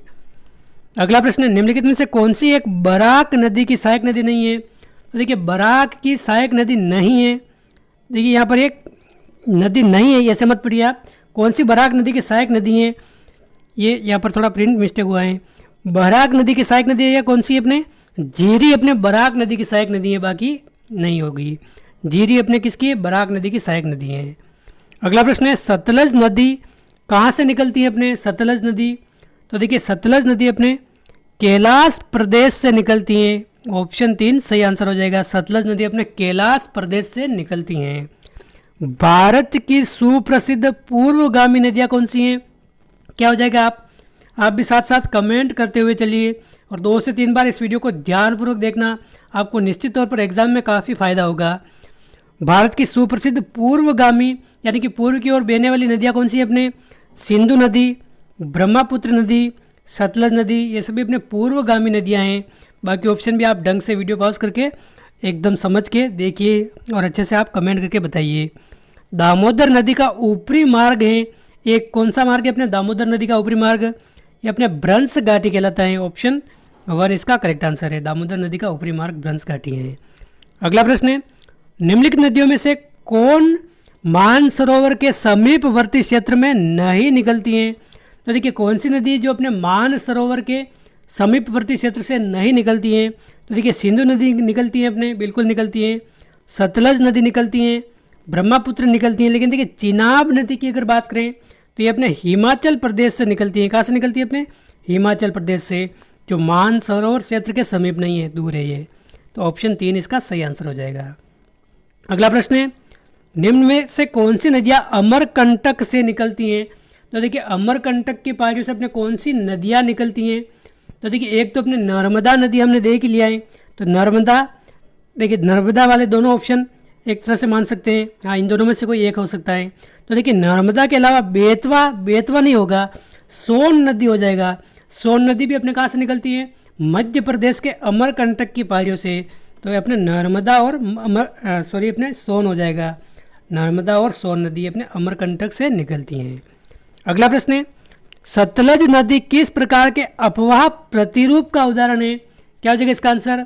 तो देखिए सतलज नदी की अगर बात करें तो ये अपने पूर्ववर्ती नदी हैं। सिंधु, सतलज हमने अभी बात की है, ब्रह्मपुत्र, ये अपने पूर्वगामी नदियाँ हैं। तो option 1 is correct answer. Pulicat क्या है अपने, तो देखिए पुलिकट एक झील है। तो अपने किस प्रकार की झील है पुलिकट, ये अपने लेगून झील है, लेगून। तो ऑप्शन 3 इसका करेक्ट आंसर हो जाएगा, लेगून झील है। देखिए आप सभी कमेंट करके एक आंसर बताना। लेगून झील आपने कई बार पढ़ लिया है। लेगून झील होता क्या है, आपको कमेंट करके ये बताना है। लेगून झील किसे कहते हैं, देखिए लेगून एक और नॉर्मल झील में क्या अंतर है, आप सभी ये कमेंट करके ज़रूर बताना। लेगून झील किसे कहते हैं, जिस प्रकार अपने पुलिकट हो गया, चिल्का हो गया, ये सभी अपने क्या है, लेगून झील हैं। तो लेगून झील किसे कहते हैं, आप सभी कमेंट करके फटाफट से बता दीजिए। अगला प्रश्न है, निम्न में से किस पहाड़ी में अमरकंटक पहाड़ी सदृश अपवाह प्रतिरूप विकसित हैं, क्या हो जाएगा इसका आंसर। तो देखिए अमरकंटक पहाड़ी सदृश ये अपने अफवाह प्रतिरूप ने मीकिर पहाड़ी में विकसित हैं, मीकिर पहाड़ी, ऑप्शन 2 करेक्ट आंसर हो जाएगा। अगला प्रश्न, निम्न में से कौन सी नदी भारत नेपाल की सीमा बनाती है, काफ़ी बार एग्जाम में रिपीट हो चुका है। तो देखिए भारत नेपाल की सीमा अपने काली नदी बनाती है, काली नदी, ऑप्शन 2 हो जाएगा इसका करेक्ट आंसर, काली नदी। अगला प्रश्न है, निम्नलिखित में से कौन सी नदी का स्रोत मैकाल श्रेणी में नहीं है। तो देखिए मैकाल श्रेणी में कौन सी नदी का स्रोत नहीं है, क्या हो जाएगा इसका आंसर, नर्मदा, ताप्ती, सोन या महानदी। तो देखिए नर्मदा, सोन, महानदी ये अपने मैकाल श्रेणी में है, लेकिन देखिए ताप्ती नदी की अगर बात करें तो ये अपने सतपुड़ा से निकलती है, सतपुड़ा से। तो ऑप्शन 2 हो जाएगा इसका करेक्ट आंसर। अगला प्रश्न है, निम्नलिखित में से कौन सी नदी ज्वार नद बनाती है। तो देखिए ज्वार नद कौन सी नदी बनाती है अपने, महानदी, हुगली, गोदावरी या फिर कावेरी। तो देखिए ज्वार नद अपने हुगली नदी बनाती हैं। और देखिए विश्व की सबसे बड़ी, इसका उपनाम क्या है अपने, विश्व की सबसे बड़ी विश्वासघाती नदी अगर पूछे तो कौन सी नदी अपने, विश्वासघाती नदी अपने हुगली नदी है, ये आप ध्यान रखें। अगला प्रश्न है, सिंधु नदी की सबसे बड़ी सहायक नदी कौन सी है। तो देखिए सिंधु नदी की 5 प्रमुख सहायक नदियां हैं, लेकिन सबसे बड़ी सहायक नदी अगर आ जाए और ये 4 ऑप्शन में दे रखा हो तो चिनाब नदी इसका हो जाएगा एकदम करेक्ट आंसर। सिंधु नदी की सबसे बड़ी सहायक नदी अपने चिनाब नदी है, ऑप्शन 1 इसका सही आंसर है। अगला प्रश्न है, धुआंधार जलप्रपात संबंधित है किससे अपने। तो देखिए धुआंधार जलप्रपात अपने किस नदी पर बना हुआ है, नर्मदा नदी पर बना हुआ है धुआंधार जलप्रपात, नर्मदा नदी पर। रिहंद नदी किस नदी की सहायक नदी है। तो देखिए रिहंद नदी अगर बात करें तो सोन नदी की सहायक नदी है, किसकी अपने, सोन नदी की सहायक नदी है, सोन नदी की। अगला प्रश्न है, वह नदी जो अमरकंटक श्रेणी के दक्षिण से निकलती है, ऐसी कौन सी नदी है जो अमरकंटक श्रेणी के दक्षिण से निकलती हैं। तो देखिए ये अपने हो जाएगा कौन सी नदी, महानदी, गोदावरी, कृष्णा या कावेरी, क्या हो जाएगा इसका आंसर, कमेंट करके फटाफट से बताइए। तो देखिए महानदी हो जाएगा इसका करेक्ट आंसर, ये अपने अमरकंटक श्रेणी के दक्षिण से निकलती हैं, ऑप्शन 1। कृष्णा नदी पर स्थित बांध का नाम बताइए। तो देखिए कृष्णा नदी पर कौन सा बांध बना हुआ है, क्या हो जाएगा इसका आंसर, निजाम सागर, पंचमपाद, उकाई या नागार्जुन बांध। तो देखिए नागार्जुन सागर बांध ये अपने कहाँ स्थित है, आंध्र प्रदेश में, आंध्र प्रदेश में काफ़ी बार एग्जाम में पूछा जाता है। और ये अपने कृष्णा नदी पर बना हुआ बांध है, कृष्णा नदी पर। तो ऑप्शन 4 हो जाएगा एकदम सही आंसर। अगला प्रश्न है, पौराणिक इंडो ब्रह्मा नदी पश्चिमी दिशा में कहाँ बहती थी। तो देखिए पौराणिक इंडो ब्रह्मा नदी पश्चिमी दिशा में अपने क्या हो जाएगा इसका आंसर, ये अपने शिवालिक प्रदेश में बहती थी, शिवालिक प्रदेश में। तो ऑप्शन 2 हो जाएगा इसका करेक्ट आंसर। देखिए आपको थोड़ा देखने में ये प्रॉब्लम हो रहा होगा, क्वालिटी थोड़ी आप बढ़ा दीजिए वीडियो की, अच्छे से दिखेगा आपको। ये शिवालिक प्रदेश में हो जाएगा इसका करेक्ट आंसर। प्रायद्वीपीय भारत की निम्न 4 नदियों में कौन सी शेष 3 से विशिष्ट रूप से भिन्न है। तो देखिए प्रायद्वीपीय भारत की अगर बात करें तो सबसे बड़ी नदी कौन सी है अपने प्रायद्वीपीय भारत की, तो गोदावरी नदी अपने सबसे बड़ी नदी है प्रायद्वीपीय भारत की। लेकिन कावेरी, नर्मदा, कृष्णा और गोदावरी की अगर बात करें तो सबसे भिन्न कौन सी, इनमें चारों में विशेषता के दृष्टिकोण से देखें तो नर्मदा नदी अपने भ्रंश घाटी में बहती है, भ्रंश घाटी का उदाहरण है। तो ऑप्शन 2 ये अपने सबसे अलग है, नर्मदा और ताप्ती नदी। अगला प्रश्न, निम्नलिखित नदियों में से कौन सी नदी एस्चुअरी यानी कि ज्वार नदमुख बनाती हैं। तो ज्वार नदमुख ये अपने ताप्ती नदी बनाती हैं, ताप्ती और अपने नर्मदा नदी ये दोनों बनाती हैं, ऑप्शन 4। अगला प्रश्न है, कयाल कहाँ पाए जाते हैं, कयाल। तो देखिए कयाल किसे कहते हैं, तो देखिए केरल में जो अपने लेगुन है, केरल में लेगुन, उसको क्या कहते हैं अपने, कयाल कहते हैं। तो केरल में कयाल पाए जाते हैं। ऑप्शन 2 करेक्ट आंसर हो जाएगा। अगला प्रश्न है, निम्न में से कौन सी नदी अमरकंटक से निकलती हैं? क्या हो जाएगा इसका आंसर? अमरकंटक से। काफ़ी बार ये प्रश्न आ गया है, तो अब तो आपको ये याद हो गया होगा। नर्मदा नदी अपने अमरकंटक से निकलती हैं। और कहाँ से निकलती हैं? राज्य पूछे तो अपने मध्य प्रदेश। मध्य प्रदेश में भी अगर स्थान विशेष पूछे तो अनूपपुर जिले से निकलती है अपने अमरकंटक की पहाड़ियों से। तो आप ये ध्यान रखें। और देखिए वीडियो अच्छा लगा है तो आप लाइक ज़रूर करके जाए, दोस्तों के साथ भी शेयर करें, क्योंकि इस वीडियो में आपके 1% भी समय ख़राब नहीं हो रहा है। सीधे मैं आपको आंसर बता रहा हूँ बिना फालतू की बात किए। और इसमें काफ़ी मेहनत लगी है, तो आपको थोड़ा बहुत रिस्पॉन्स तो आपको ही देना पड़ेगा। कमेंट करके भी आप बता सकते हैं अगर आपको थोड़ा बहुत डाउट लग रहा हो किसी क्वेश्चन में, तो आप कमेंट करके भी ज़रूर बताइए। निम्नलिखित युग्मों में से कौन सा सुमेलित नहीं है? क्या हो जाएगा इसका आंसर? तो देखिए कौन सा युग्म सुमेलित नहीं है? क्या हो जाएगा इसका आंसर? फटाफट से आप कमेंट करके बताइए। लूनार महाराष्ट्र, पुलिकट राजस्थान, चिल्का उड़ीसा या कोलेरू आंध्र प्रदेश। तो देखिए पुलिकट अपने कहाँ है? ये राजस्थान में नहीं, अपने आंध्र प्रदेश व अपने तेलंगाना की सीमा पर है। तो आपने ये गलत हो जाएगा, ये राजस्थान में नहीं है। पुलिकट अपने कहाँ है? आंध्र प्रदेश और तेलंगाना की सीमा पर है। तो ऑप्शन 2 इसका करेक्ट आंसर है। बाकी देखिए कोलेरू झील अपने कहाँ है? आंध्र प्रदेश में है। लूनार आप ध्यान रखें, महाराष्ट्र में ये भी पूछा जाता है। चिल्का। अगला प्रश्न है, निम्नलिखित में से कौन सी पूर्ववती नदी नहीं है? तो देखिए पूर्ववती नदी हमने अभी देखा है सतलज नदी है। इसके अलावा आप ध्यान रखें कोसी नदी, व्यास नदी, ये सभी पूर्ववती नदियाँ हैं। तीस्ता नदी इसमें शामिल नहीं है। ऑप्शन 4 हो जाएगा इसका सही आंसर। ऑप्शन 4 इसका एकदम सही आंसर है। देखिए थोड़ा प्रिंट सही से नहीं हुआ है, तो आप वीडियो क्वालिटी बढ़ाकर ये देख सकते हैं। कयाल का अर्थ क्या है अपने? कयाल केरल के लेगुन कहलाते हैं, हमने भी बात की है। भारत में ब्रंसन घाटी बहने वाली नदी कौन सी है? तो देखिए ब्रंस घाटी में बहने वाली नदी आप 2 ध्यान रखें विशेष तौर पर, ये काफ़ी बार एग्जाम में पूछा जाता है। नर्मदा नदी और ताप्ती नदी ये अपने ब्रंस घाटी से होकर गुजरती हैं। ऑप्शन 2 इसका सही आंसर है। अगला प्रश्न है, निम्नलिखित में से कौन सा युग्म सुमेलित है? तो देखिए कौन सा युग्म सुमेलित है अपने? ये सहायक नदियाँ दे रखी हैं, मुख्य नदी और सहायक नदी। तो देखिए गंगा और बनास दे रखा है। तो देखिए गंगा की सहायक नदी अपने बनास नहीं है। बनास किसकी सहायक नदी है? अपने चंबल की सहायक नदी है। सीधे तौर पर अपने गंगा में नहीं मिलती है, अपने चंबल में मिलती है। और चंबल नदी अपने किसकी सहायक नदी है? चंबल अपने यमुना की सहायक नदी है। तो ये पहला तो अपने गलत हो गया। गोदावरी और भीमा दे रखी हैं। तो देखिए भीमा अपने किसकी सहायक नदी है? भीमा अपने कृष्णा की सहायक नदी है। किसकी? अपने भीमा अपने कृष्णा की सहायक नदी है, कृष्णा की। तो ये भी अपने गलत हो गया। कृष्णा और इंद्रावती दे रखा है। तो देखिए इंद्रावती अगर बात करें तो इंद्रावती अपने गोदावरी की सहायक नदी है। किसकी? अपने गोदावरी की सहायक नदी है। तो ये थर्ड भी गलत हो गया। महानदी की अगर बात करें तो महानदी की सहायक नदी कौन सी है? अपने तेल। तो ये तेल नदी अगर देखा जाए तो महानदी की सहायक नदी है। तो सुमेलित कौन सा हो गया अपने? ऑप्शन 4 सुमेलित हो गया। बाकी सभी अपने गलत हैं, ये आप ध्यान रखें। अगला प्रश्न है, निम्नलिखित नदियों में से कौन सी एक लद्दाख एवं जास्कर पर्वत श्रेणियों के मध्य से प्रवाहित होती हैं? क्या हो जाएगा इसका आंसर?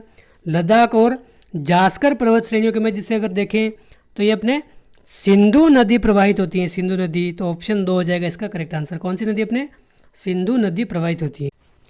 अगला प्रश्न है, अमरकंटक पहाड़ी 2 भिन्न दिशाओं पश्चिम और पूर्व में बहने वाली नदियों का स्रोत है। वे कौन सी नदियाँ हैं? यानी कि अमरकंटक पहाड़ी से 2 विपरीत नदियाँ, विपरीत दिशा में बहने वाली नदी कौन सी हैं? तो आप ध्यान रखें, एक तो अपने नर्मदा हो गई, नर्मदा, और एक अपने महानदी।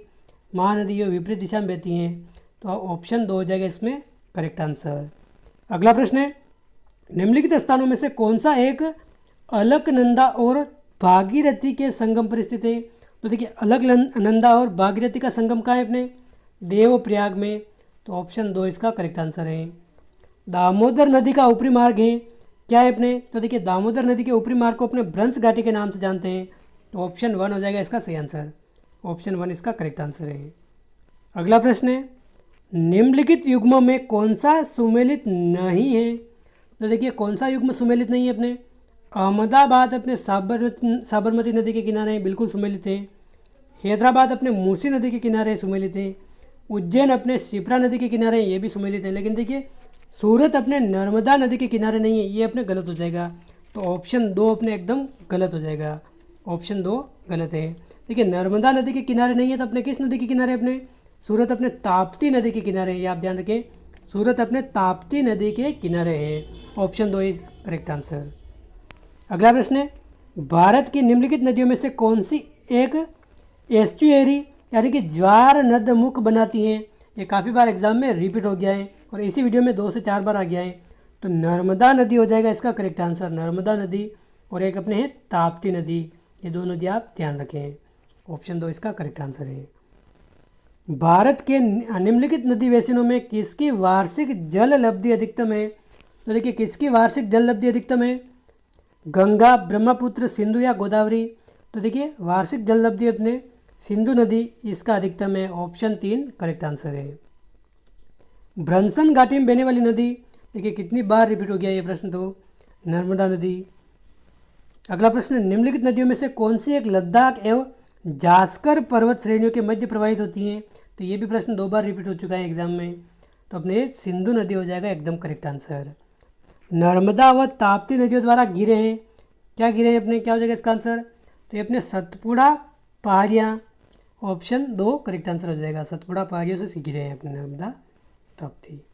अगला प्रश्न, निम्नलिखित नदियों में से किसे अधिक प्रदूषण भार के कारण जैविक मरुस्थल भी कहा जाता है। तो देखिए जैविक मरुस्थल अपने किस नदी को कहा जाता है, तो देखिए दामोदर नदी को कहा जाता है, ऑप्शन 1 करेक्ट आंसर हो जाएगा, दामोदर नदी को अपने जैविक मरुस्थल के नाम से जाना जाता है। अगला प्रश्न है, वे राज्य जिनमें होकर कावेरी नदी प्रवाहित होती हैं। तो देखिए ऐसे कौन कौन से राज्य हैं जहाँ पर अपने कावेरी नदी प्रवाहित होती हैं। तो देखिए अपने कर्नाटक और तमिलनाडु, कर्नाटक और तमिलनाडु इनसे होकर अपने कावेरी नदी प्रवाहित होती हैं। तो ऑप्शन 2 हो जाएगा इसका एकदम सही आंसर, ऑप्शन 2 एकदम करेक्ट आंसर है। अगला प्रश्न है, स्वतंत्रता के बाद देश में राष्ट्रीय वन नीति की स्थापना कब हुई है। ये अलग टॉपिक अपने स्टार्ट हो गया, अब अलग टॉपिक से प्रश्न है अपने। स्वतंत्रता के बाद देश में राष्ट्रीय वन नीति, ये अपने वन व पर्यावरण नीति और अपने वन्य जीव से संबंधित है अपने। तो ये अपने देखिए पहली राष्ट्रीय नीति अपने 1952 में आई थी, 1952, तो ऑप्शन 3 हो जाएगा करेक्ट आंसर। वनों एवं वन संसाधनों के संबंध में आंकड़े एकत्रित करने हेतु भारतीय वन संरक्षण की स्थापना 1952 में कहाँ की गई। तो क्या हो जाएगा इसका आंसर, तो देखिए भारतीय वन संरक्षण की स्थापना अपने 1952 में देहरादून में की गई है, देहरादून में, ऑप्शन 4। अगला प्रश्न है, स्टेट फॉरेस्ट रिपोर्ट का प्रकाशन कौन करता है। तो देखिए स्टेट फॉरेस्ट रिपोर्ट का प्रकाशन अपने भारतीय वन सर्वेक्षण विभाग करता है, ऑप्शन 2। भारत सरकार द्वारा वनों के संरक्षण हेतु वन संरक्षण अधिनियम कब से लागू किया गया। तो देखिए वन संरक्षण अधिनियम अपने 25 अक्टूबर 1980 के दिन से लागू किया गया है, 25 अक्टूबर 1980 के दिन से। अगला प्रश्न है, राष्ट्रीय वन नीति के अनुसार देश के कम से कम कितने प्रतिशत भूभाग पर वन होने चाहिए। तो देखिए कितने परसेंट भूभाग पर वन होने चाहिए अपने, क्या हो जाएगा इसका आंसर, राष्ट्रीय वन नीति के अनुसार अगर बात करें तो 1/3 यानी कि 33% भाग पर वन होने चाहिए राष्ट्रीय वन नीति के अनुसार ये। अगला प्रश्न है, देश में कुल कितने कच्छ वनस्पति क्षेत्र घोषित हैं। तो ये 38 हो जाएगा करेक्ट आंसर। अगला प्रश्न है, भारत का पहला राष्ट्रीय उद्यान कौन सा है। ये अपने प्री बीएड एग्जाम इसमें 3 से 4 बार रिपीट हो चुका है ये प्रश्न, तो आप अच्छे से ध्यान रखिए। देखिए भारत का पहला राष्ट्रीय उद्यान अगर बात करें तो ये अपने जिम कॉर्बेट राष्ट्रीय उद्यान है, जिम कॉर्बेट राष्ट्रीय उद्यान, और अपने ये कहाँ है, उत्तराखंड में, और इसका प्राचीन नाम क्या है अपने, हेली नेशनल पार्क है। तो ऑप्शन 2 हो जाएगा इसका करेक्ट आंसर, ये सबसे प्राचीनतम राष्ट्रीय उद्यान है। अगला प्रश्न है, भारतीय वन सर्वेक्षण लुप्त प्राय पेड़ पौधों की सूची किसमें प्रकाशित करता है। तो क्या हो जाएगा इसका आंसर, तो देखिए भारतीय वन सर्वेक्षण अपने रेड डाटा बुक में अपने लुप्त प्राय पेड़ पौधों की सूची प्रकाशित करता है। तो ऑप्शन 2 हो जाएगा इसका सही आंसर, ऑप्शन 2 इसका एकदम सही आंसर है। अगला प्रश्न है, भारत का राष्ट्रीय वृक्ष कौन सा है। तो देखिए भारत का राष्ट्रीय वृक्ष अपने वट वृक्ष या बरगद है, वट वृक्ष या फिर बरगद को अपने भारत का राष्ट्रीय वृक्ष घोषित किया गया है। तो ऑप्शन 1 हो जाएगा इसका करेक्ट आंसर। अगला प्रश्न है, विश्व ओजोन दिवस कब मनाया जाता है। तो विश्व ओजोन दिवस अपने 16 सितंबर के दिन मनाया जाता है, 16 सितंबर को अपने विश्व ओजोन दिवस मनाया जाता है। देखिए ये प्रश्न काफ़ी बार एग्जाम में रिपीट हो चुके हैं, तो ये आप अच्छे से इनको रिवाइज कर लीजिए। बार बार मैं आपको बोल रहा हूँ, यहाँ से प्रश्न निश्चित तौर पर आपके एग्जाम में देखने को मिलेंगे एज इट इज़। विश्व पृथ्वी दिवस कब मनाया जाता है? तो विश्व पृथ्वी दिवस अपने 22 अप्रैल के दिन मनाया जाता है। ऑप्शन 1 इसका करेक्ट आंसर है। 22 अप्रैल के दिन अपने विश्व पृथ्वी दिवस मनाया जाता है। अगला प्रश्न है, विश्व पर्यावरण दिवस कब मनाया जाता है? तो देखिए विश्व पर्यावरण दिवस अपने 5 जून के दिन मनाया जाता है। कब? अपने 5 जून के दिन अपने विश्व पर्यावरण दिवस मनाया जाता है। हमें जल कहाँ से प्राप्त होता है? देखिए कितना लल्लू सा प्रश्न है। नदी, तालाब, टाँके, उपयुक्त सभी से अपने जल प्राप्त होता है। जल दाब बढ़ता है किसके साथ अपने? तो देखिए जल की ऊंचाई के साथ अपने क्या बढ़ता है? जल दाब बढ़ता है। ऑप्शन 3। अगला प्रश्न है, निम्न में से असत्य कथन कौन सा है? तो देखिए 4 कथन दे रखे हैं, इसमें असत्य कथन कौन सा है? शुद्ध जल रंगहीन, गंधहीन व स्वादिष्ट होता है। देखिए ये गलत हो जाएगा अपने। स्वादिष्ट, इसका कोई स्वाद नहीं होता है अपने जल का, ये गलत हो जाएगा। बाकी देखिए जल अच्छा विलायक होता है, बिल्कुल होता है।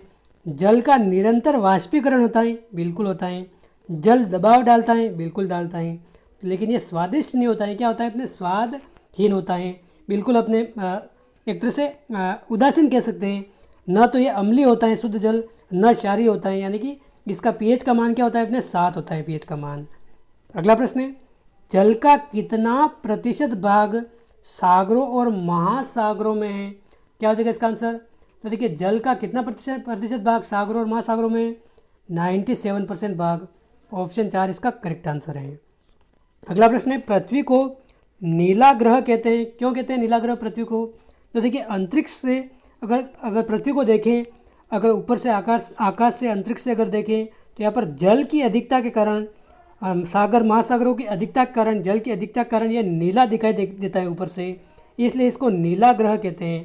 तो ऑप्शन 3 हो जाएगा इसका करेक्ट आंसर। पृथ्वी के धरातल पर जल की प्रचुर आपूर्ति है, इस कारण इसको नीला ग्रह कहा जाता है। ऑप्शन 3 इसका करेक्ट आंसर हो जाएगा। अगला प्रश्न है, जल का सर्वाधिक घनत्व किस तापमान पर होता है? क्या हो जाएगा इसका आंसर? तो देखिए जल का सर्वाधिक घनत्व अगर देखें तो 4 डिग्री सेंटीग्रेड पर होता है। 4 डिग्री सेंटीग्रेड पर अपने जल का सर्वाधिक तापमान होता है। ऑप्शन 2 इसका सही आंसर हो जाएगा। अगला प्रश्न है, पानी का सर्वाधिक आयतन ये किस पे होता है अपने? बर्फ बनने पर पानी का सर्वाधिक आयतन हो जाता है, यानी कि सबसे अधिक स्थान घेरता है अपने पानी बर्फ बनने पर। अगला प्रश्न है, जो जल साबुन के साथ आसानी से जाग देता है वह क्या कहलाता है अपने? तो देखिए जो जल साबुन के साथ आसानी से जाग देता है अपने, उसको मृदु जल कहते हैं। और साबुन के साथ जो आसानी से जाग नहीं देता है उसको क्या कहते हैं अपने? कठोर जल कहते हैं। तो ये अपने मृदु जल का उदाहरण है। ऑप्शन 2 करेक्ट आंसर हो जाएगा। अगला प्रश्न है, जल की कठोरता का कारण क्या होता है अपने? तो जल की कठोरता का कारण क्या होता है? उसमें घुले हुए कैल्शियम और मैग्नीशियम के क्लोराइड या सल्फेट जल की कठोरता के कारण है। तो ऑप्शन 1 इसका सही आंसर है। ऑप्शन 1 इसका सही आंसर हो जाएगा। अगला प्रश्न है, जल की अस्थायी कठोरता दूर की जा सकती है किसके द्वारा? क्या हो जाएगा इसका आंसर? तो देखिए अस्थायी कठोरता आपने उसको उबाल कर भी दूर किया जा सकता है। तो आप ध्यान रखें, जल की अगर अस्थायी कठोरता के बारे में पूछे तो उसको उबाल कर दूर किया जा सकता है। ऑप्शन 1 हो जाएगा इसका करेक्ट आंसर। 20 प्रश्न, तो ये भी आप देख लीजिए, ये भी प्रश्न पूछे जाते हैं। तो देखिए 12वीं पंचवर्षीय योजना में भारत में सर्वाधिक प्रावधान किस मद के लिए रखा गया था?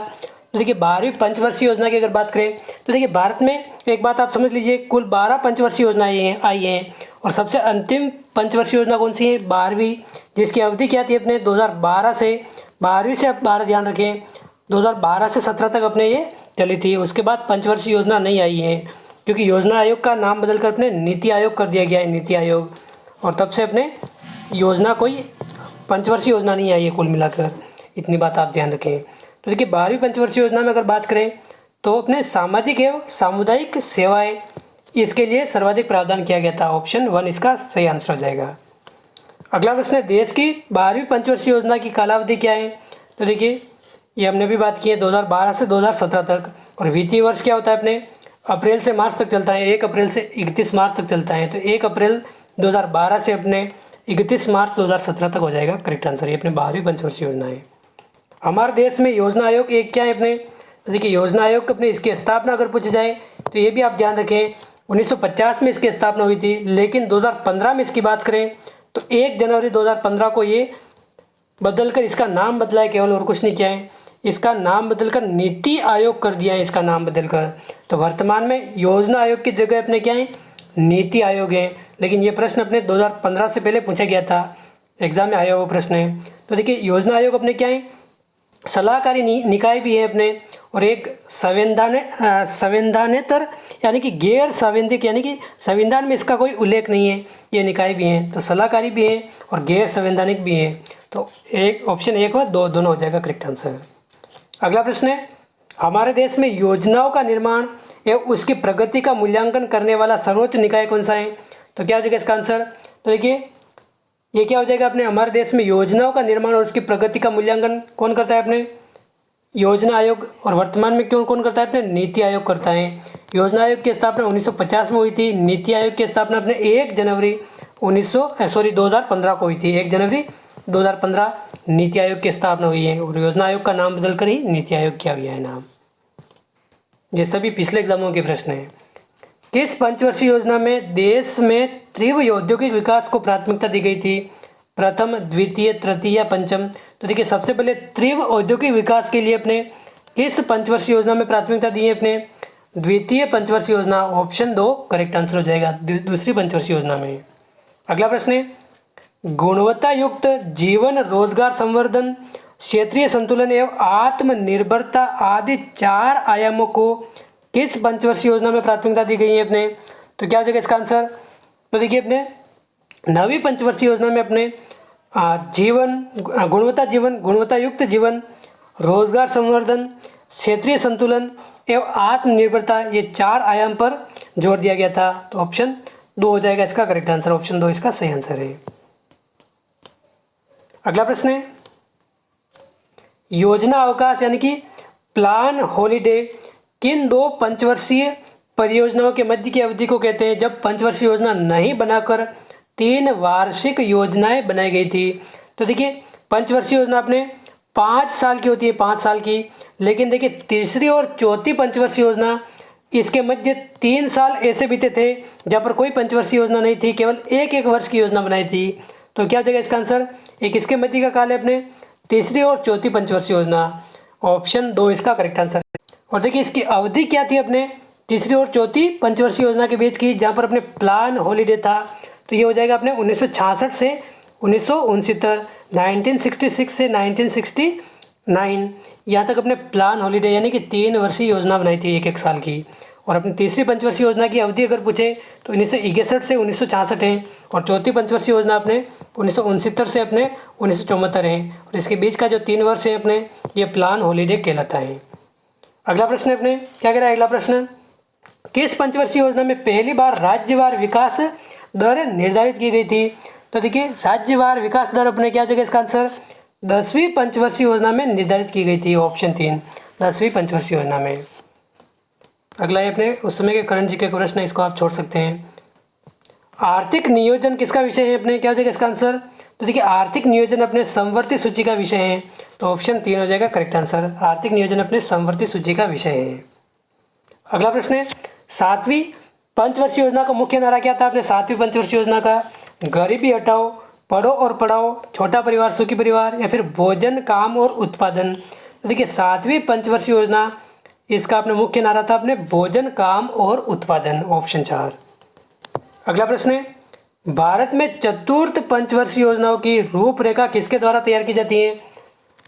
तो देखिए चौथी पंचवर्षीय योजना, इसकी रूपरेखा अपने अशोक मेहता ने अपने तैयार की थी, तो ऑप्शन 3 इसका सही आंसर हो जाएगा।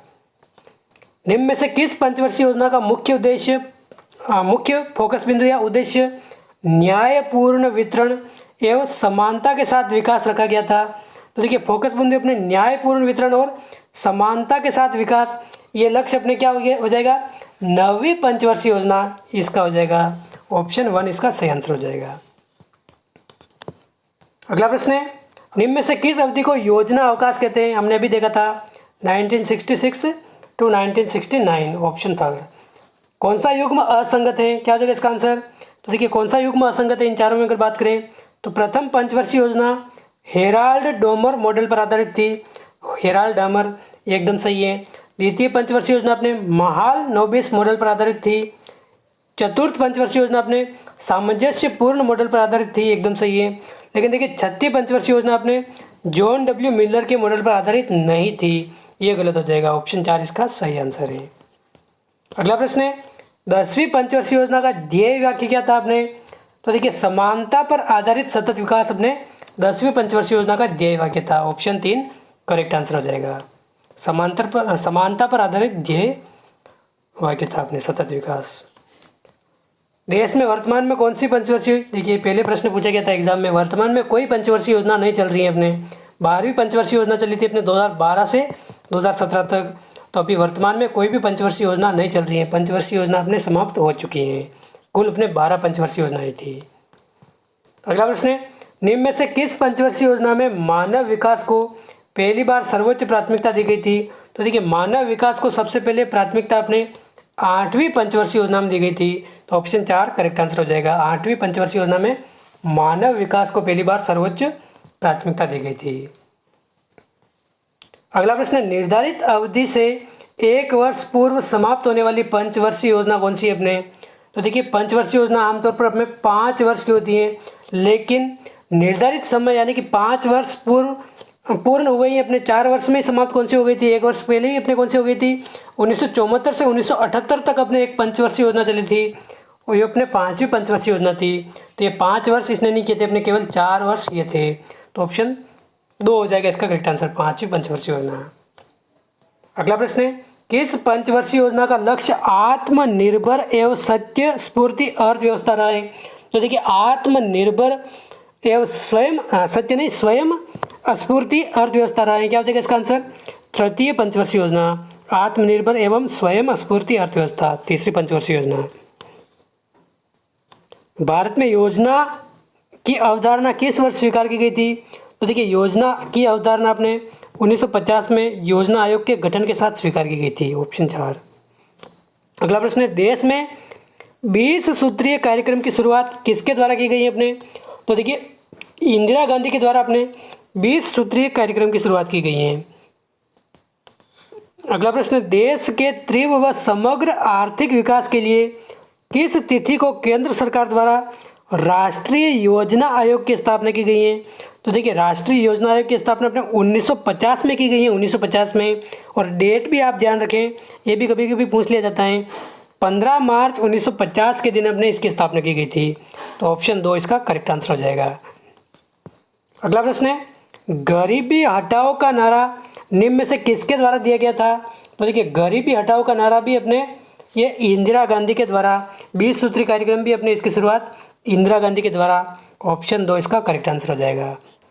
देश की 11वीं पंचवर्षीय योजना में राष्ट्रीय विकास दर का लक्ष्य कितना रखा गया था? तो राष्ट्रीय विकास दर का लक्ष्य अपने 8.1% रखा गया था, ऑप्शन 2 करेक्ट आंसर हो जाएगा।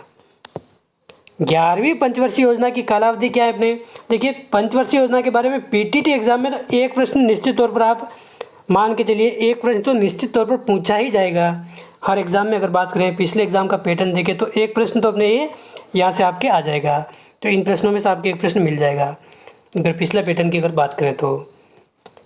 देखिए 11वीं पंचवर्षीय योजना अपने 1 अप्रैल 2007 से 31 मार्च 2012 तक थी, तो अपने ऑप्शन 2 हो जाएगा करेक्ट आंसर। राष्ट्रीय विकास परिषद की बैठकों की अध्यक्षता कौन करता है? तो देखिए राष्ट्रीय विकास परिषद की बैठकों की अध्यक्षता आपने कौन करता है? प्रधानमंत्री करता है, ऑप्शन 2 इसका करेक्ट आंसर। और देखिए राष्ट्रीय विकास परिषद में सदस्य कौन होते हैं? सदस्य विभिन्न राज्यों के मुख्यमंत्री ये सदस्य होते हैं, और अध्यक्षता अपने प्रधानमंत्री के द्वारा की जाती है। ये दोनों बात आप क्लियर रखें।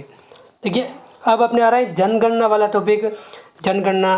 तो देखिए जनगणना का भी 1 से 2 प्रश्न आपके एग्जाम में पूछे जाते हैं हर एग्जाम में, और 2011 की जनगणना के बाद नवीनतम कोई आंकड़े अभी तक आए नहीं है, तो हमें 2011 की जनगणना को आधार मानकर ही अपने काम करना पड़ेगा, यही रटने पड़ेंगे हमें, और इसके अलावा कोई चारा ही नहीं है। तो देखिए 2011 की जनगणना के अनुसार अगर बात करें तो सबसे ज़्यादा साक्षरता किस राज्य की है?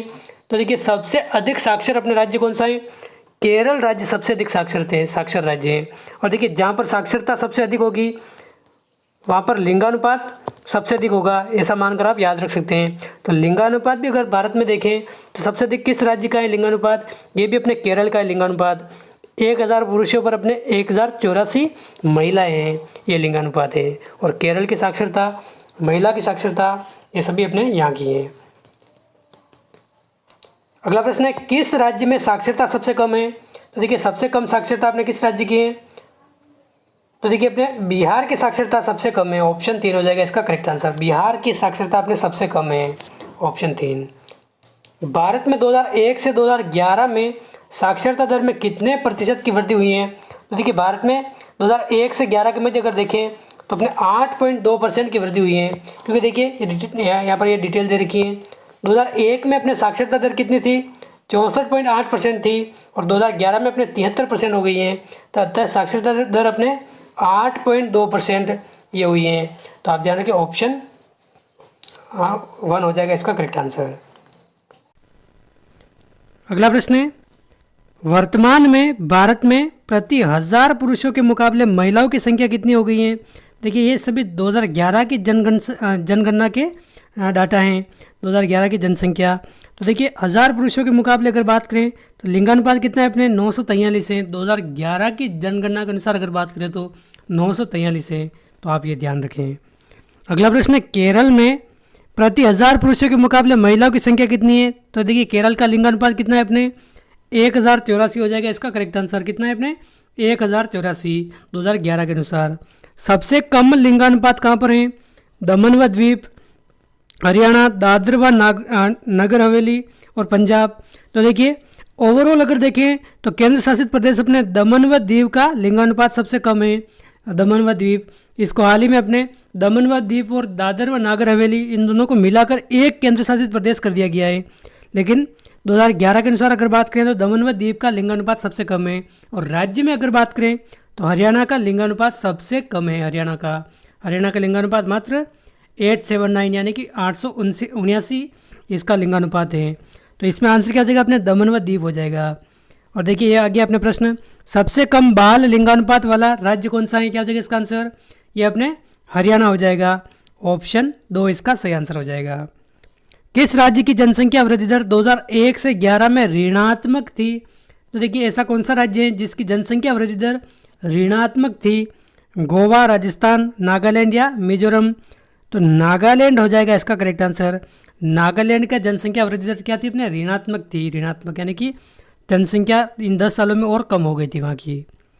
अगला प्रश्न है, सबसे ज़्यादा जनसंख्या घनत्व वाला क्षेत्र कौन सा है अपने, क्या हो जाएगा इसका आंसर।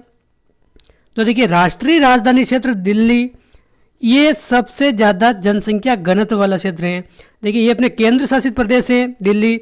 और अगर राज्य में देखें तो सबसे ज़्यादा जनसंख्या घनत्व किसका है अपने बिहार का सबसे ज़्यादा है, 1106 प्रति वर्ग किलोमीटर यहाँ पर जनसंख्या निवास करती है। यानी कि 1 वर्ग किलोमीटर में अपने 1106 जने रहते हैं यहाँ पर बिहार में। राज्य में अपने कहाँ है बिहार है। और ओवरऑल पूछ लिए तो अपने राष्ट्रीय राजधानी क्षेत्र दिल्ली है। ऑप्शन 1 इसका हो जाएगा एकदम करेक्ट आंसर। यहाँ पर अपने लगभग 11,000 से ऊपर अपने प्रति वर्ग किलोमीटर में जनसंख्या निवास करती है। अगला प्रश्न है, सबसे कम जनसंख्या घनत्व वाला क्षेत्र कौन सा है। तो देखिए सबसे कम जनसंख्या घनत्व अपने क्या हो जाएगा इसका आंसर, ये अपने अरुणाचल प्रदेश का है। अरुणाचल प्रदेश में मात्र 17 व्यक्ति प्रति वर्ग किलोमीटर निवास करते हैं। तो ऑप्शन 2 हो जाएगा इसका सही आंसर। अगला प्रश्न है, सबसे कम महिला साक्षरता किस राज्य में है, क्या हो जाएगा इसका आंसर। तो देखिए सबसे कम महिला साक्षरता वाला राज्य अगर देखें या फिर सबसे कम साक्षरता वाला देखें तो भी अपने कौन सा है बिहार राज्य है। ऑप्शन 1 हो जाएगा इसका करेक्ट आंसर। और देखिए महिला साक्षरता में अगर देखें तो राजस्थान की स्थिति भी काफ़ी बुरी है। बिहार के बाद दूसरा सबसे कम साक्षरता वाला अगर देखें महिला में तो ये कौन सा है अपने राजस्थान है। तो फर्स्ट में अपने बिहार हो जाएगा करेक्ट आंसर। और देखिए सबसे अधिक में कौन सा है अपने केरल राज्य की महिला साक्षरता सबसे ज़्यादा है। अगला प्रश्न, निम्नलिखित में से किस महाद्वीप में जनसंख्या वृद्धि दर सर्वाधिक है। तो देखिए किस महाद्वीप में जनसंख्या वृद्धि दर सर्वाधिक है अपने अफ्रीका महाद्वीप हो जाएगा इसका करेक्ट आंसर। ऑप्शन 1 इसका सही आंसर है। 2011 में विश्व की जनसंख्या कितनी थी। तो देखिए 2011 में अपने 690 करोड़ यानी कि लगभग 7 अरब जनसंख्या थी 2011 की जनगणना के अनुसार। लेकिन वर्तमान में ये 800 करोड़ यानी कि 8 अरब लगभग जनसंख्या हो चुकी है अपने ऑल ओवर वर्ल्ड की। तो आप ध्यान रखें 2011 में नहीं, अभी वर्तमान वाला पूछा जाएगा। ये 800 करोड़ के समथिंग है। अगला प्रश्न है, निम्नलिखित महाद्वीपों में से किस एक में जनसंख्या वृद्धि दर न्यूनतम है? तो देखिए सबसे न्यूनतम वृद्धि दर किस में? अपने यूरोप महाद्वीप में। ऑप्शन 4 करेक्ट आंसर हो जाएगा। अगला प्रश्न है, सर्वाधिक और न्यूनतम जनसंख्या घनत्व वाले महाद्वीप कौन से हैं? तो देखिए सर्वाधिक और न्यूनतम जनसंख्या घनत्व वाले महाद्वीप कौन से हैं? सबसे अधिक घनत्व तो अपने कहाँ है? एशिया महाद्वीप में। और सबसे कम घनत्व ये कहाँ है अपने? देखिए घनत्व का मतलब क्या है, क्या हो गया? 1 वर्ग किलोमीटर में, 1 वर्ग किलोमीटर क्षेत्र में, क्षेत्रफल में अपने कितने व्यक्ति निवास करते हैं? तो देखिए एशिया में अपने सबसे अधिक निवास करते हैं और ऑस्ट्रेलिया में सबसे कम निवास करते हैं। तो ऑप्शन 3 हो जाएगा इसका सही आंसर। अगला प्रश्न है, विश्व में सर्वाधिक जनसंख्या वृद्धि निरपेक्ष अगर देखें तो ये कौन सा महाद्वीप है? तो देखिए निरपेक्ष रूप से ये अपने एशिया महाद्वीप में सबसे अधिक जनसंख्या वृद्धि है। ऑप्शन 1 इसका सही आंसर हो जाएगा। अगला प्रश्न है, किस जिले में साक्षरता दर सबसे ज़्यादा है? तो देखिए ऑल ओवर अपने इंडिया की बात करें तो कौन सा ऐसा जिला है जहाँ पर सबसे अधिक साक्षरता दर है? तो देखिए अपने मिजोरम में एक जिला है। मिजोरम के जो 8 जिले हैं उसमें एक जिला है अपने मिजोरम में सरपीच। यहाँ पर अपने क्या है साक्षरता दर सर्वाधिक है। ऑप्शन 1 हो जाएगा इसका करेक्ट आंसर। यहाँ पर लगभग 97-8% यहाँ पर क्या है साक्षरता है। और देखिए ऐसा भी पूछा जा सकता है कि किस जिले में साक्षरता दर कम है? तो देखिए मध्य प्रदेश का एक जिला आता है अपने अलीराजपुर। अलीराजपुर ये अपने कहाँ है? मध्य प्रदेश। यहाँ पर साक्षरता दर सबसे कम है। ये अपने भारत में अगर बात करें तो सबसे कम साक्षरता अपने अलीराजपुर जिले में है। लगभग 30 से 32% यहाँ पर साक्षरता है। अगला प्रश्न है, जनसंख्या जनगणना 2011 में किस उम्र तक के बच्चों को निरक्षर की श्रेणी में रखा जा रहा है? तो देखिए निरक्षर यानी कि किस उम्र तक के बच्चों को रखा जा रहा है अपने? तो देखिए 6 वर्ष से स्कूल शुरू होता है अपने, तो 6 वर्ष तक के बच्चों को क्या रखा जा रहा है अपने? निरक्षर की श्रेणी में रखा जा रहा है। तो ऑप्शन 2 इसका करेक्ट आंसर हो जाएगा। भारत का सर्वाधिक आबादी वाला शहर कौन सा है? तो देखिए भारत का महानगर अपने कौन सा है सबसे अधिक आबादी वाला? तो मुंबई हो जाएगा इसका करेक्ट आंसर। मुंबई को अपने आर्थिक राजधानी भी बोलते हैं। आर्थिक राजनीतिक राजधानी तो अपने दिल्ली हो गया, आर्थिक राजधानी अपने मुंबई है। विश्व मानचित्र में किस रेखा के सहारे जनसंख्या सघन रूप से बसी हुई है? यानी कि सबसे सघन जनसंख्या किस अपने रेखा के सहारे हैं? तो देखिए विश्व मानचित्र में अगर देखें तो कर्क रेखा के सहारे अपनी जनसंख्या सघन रूप से बसी हुई है। ऑप्शन 2। अगला प्रश्न है, किस अक्षांश रेखा के सहारे जनसंख्या विरल है यानी कि कम है? तो आर्कटिक विवृत हो जाएगा इसका करेक्ट आंसर। इसके सहारे अपने जनसंख्या विरल यानी कि कम है। 2011 की जनगणना के अनुसार एक साक्षर व्यक्ति किसे कहा जा सकता है? तो देखिए साक्षर व्यक्ति क्या हो गया? मतलब जिसकी उम्र 7 वर्ष है तथा वह किसी भी भाषा को समझ के साथ पढ़ व लिख सकता है, वह क्या हो सकता है अपने? साक्षर व्यक्ति कहलाता है अपने। जिसकी उम्र कम से कम 7 वर्ष है और किसी भी भाषा को अगर वो पढ़ लेता है, समझ लेता है, लिख लेता है तो वह साक्षर माना गया है 2011 के अनुसार। क्वेश्चन अगला है अपने, निम्नलिखित में से सही कथन कौन सा है अपने? इन चारों में सही कथन कौन सा है अपने? भारत में मृत्यु दर व जन्म दर दोनों घटी हैं। तो देखिए भारत में मृत्यु दर और जन्म दर दोनों घटी हैं। बिल्कुल एकदम सही कथन है। भारत में मृत्यु दर व जन्म दर दोनों बढ़ी हैं, ये गलत हो जाएगा। मृत्यु दर घटी है और जन्म दर बढ़ी है, गलत है। ये दोनों अपने क्या हो जाएगा? दोनों घटी हैं, मृत्यु दर भी घटी है और जन्म दर भी घटी है। ऑप्शन 1 इसका सही आंसर है। भारत में शिशु मृत्यु दर बांग्लादेश की तुलना में क्या है अपने? तो देखिए बांग्लादेश की तुलना में अपने शिशु मृत्यु दर क्या है अपने भारत में? अधिक है, अधिक। ऑप्शन 3। जनसंख्या में बच्चों का एक बहुत बड़ा अनुपात निम्नलिखित में से किसका परिणाम है? क्या हो जाएगा इसका आंसर? तो देखिए जनसंख्या में बच्चों का एक बहुत बड़ा अनुपात निम्नलिखित में से किसका परिणाम है अपने? उच्च जन्म दर का। ऑप्शन 1 इसका करेक्ट आंसर हो जाएगा। बहुत बड़ा अनुपात अपने उच्च जन्म दर का परिणाम है। अगला प्रश्न है, भारत की नवीनतम जनसंख्या नीति कब घोषित हुई है? तो देखिए भारत की नवीनतम जनसंख्या नीति अपने 15 फरवरी 2000 के दिन घोषित हुई है। 15 फरवरी 2000। ऑप्शन 4। वह अवधि जिसमें भारत की जनसंख्या में कमी हुई है? तो देखिए 1921 की जब जनगणना हुई थी इसमें अपने भारत की जनसंख्या में कमी दर्ज की गई है।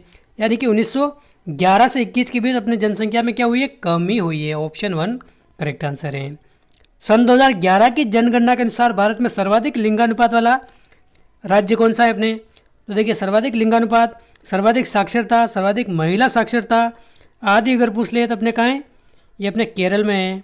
तो 1084 यहाँ पर क्या है, लिंगानुपात है। 2011 के अनुसार बात कर रहे हैं हम, 2011 के अनुसार। अगला प्रश्न है, अगला प्रश्न क्या कह रहा है अपने, 2011 की जनगणना के अनुसार भारत में जनसंख्या की दृष्टि से सबसे बड़ा राज्य कौन सा है। तो देखिए सबसे अधिक जनसंख्या अपने किस राज्य में निवास करती है, अपने उत्तर प्रदेश में। उत्तर प्रदेश में सबसे अधिक जनसंख्या है। उसके बाद अगर देखें तो महाराष्ट्र में सबसे अधिक जनसंख्या है। उसके बाद अपने आंध्र प्रदेश में सबसे अधिक जनसंख्या है। आंध्र प्रदेश नहीं, बिहार में। उत्तर प्रदेश के बाद क्या आता है, अपने महाराष्ट्र आता है। ऑप्शन 2 हो जाएगा इसका करेक्ट आंसर। अगला प्रश्न है, भारत में जनसंख्या की सर्वाधिक वृद्धि 2001 से 11 किस राज्य की है, अपने सबसे अधिक वृद्धि किस राज्य में हुई है।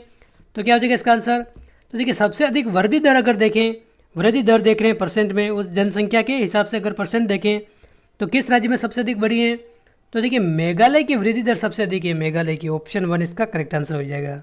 देखिए संख्या से लिहाज से देखें तो उत्तर प्रदेश टॉप पे हो जाएगा, लेकिन वृद्धि दर देकर देखें तो मेघालय हो जाएगा करेक्ट आंसर। अगला प्रश्न है, जनसंख्या की दृष्टि से विश्व में भारत का कौन सा स्थान है। तो देखिए 2011 की जनगणना के अनुसार हम देख रहे हैं, उस समय तो अपने भारत का दूसरा स्थान था, दूसरा। लेकिन हाल ही में अपने यूएन की एक रिपोर्ट प्रकाशित हुई है, उसमें चीन को भी अपने भारत ने पछाड़कर विश्व भर में अपने पहला स्थान हासिल कर दिया है। तो आप सभी को बधाई हो।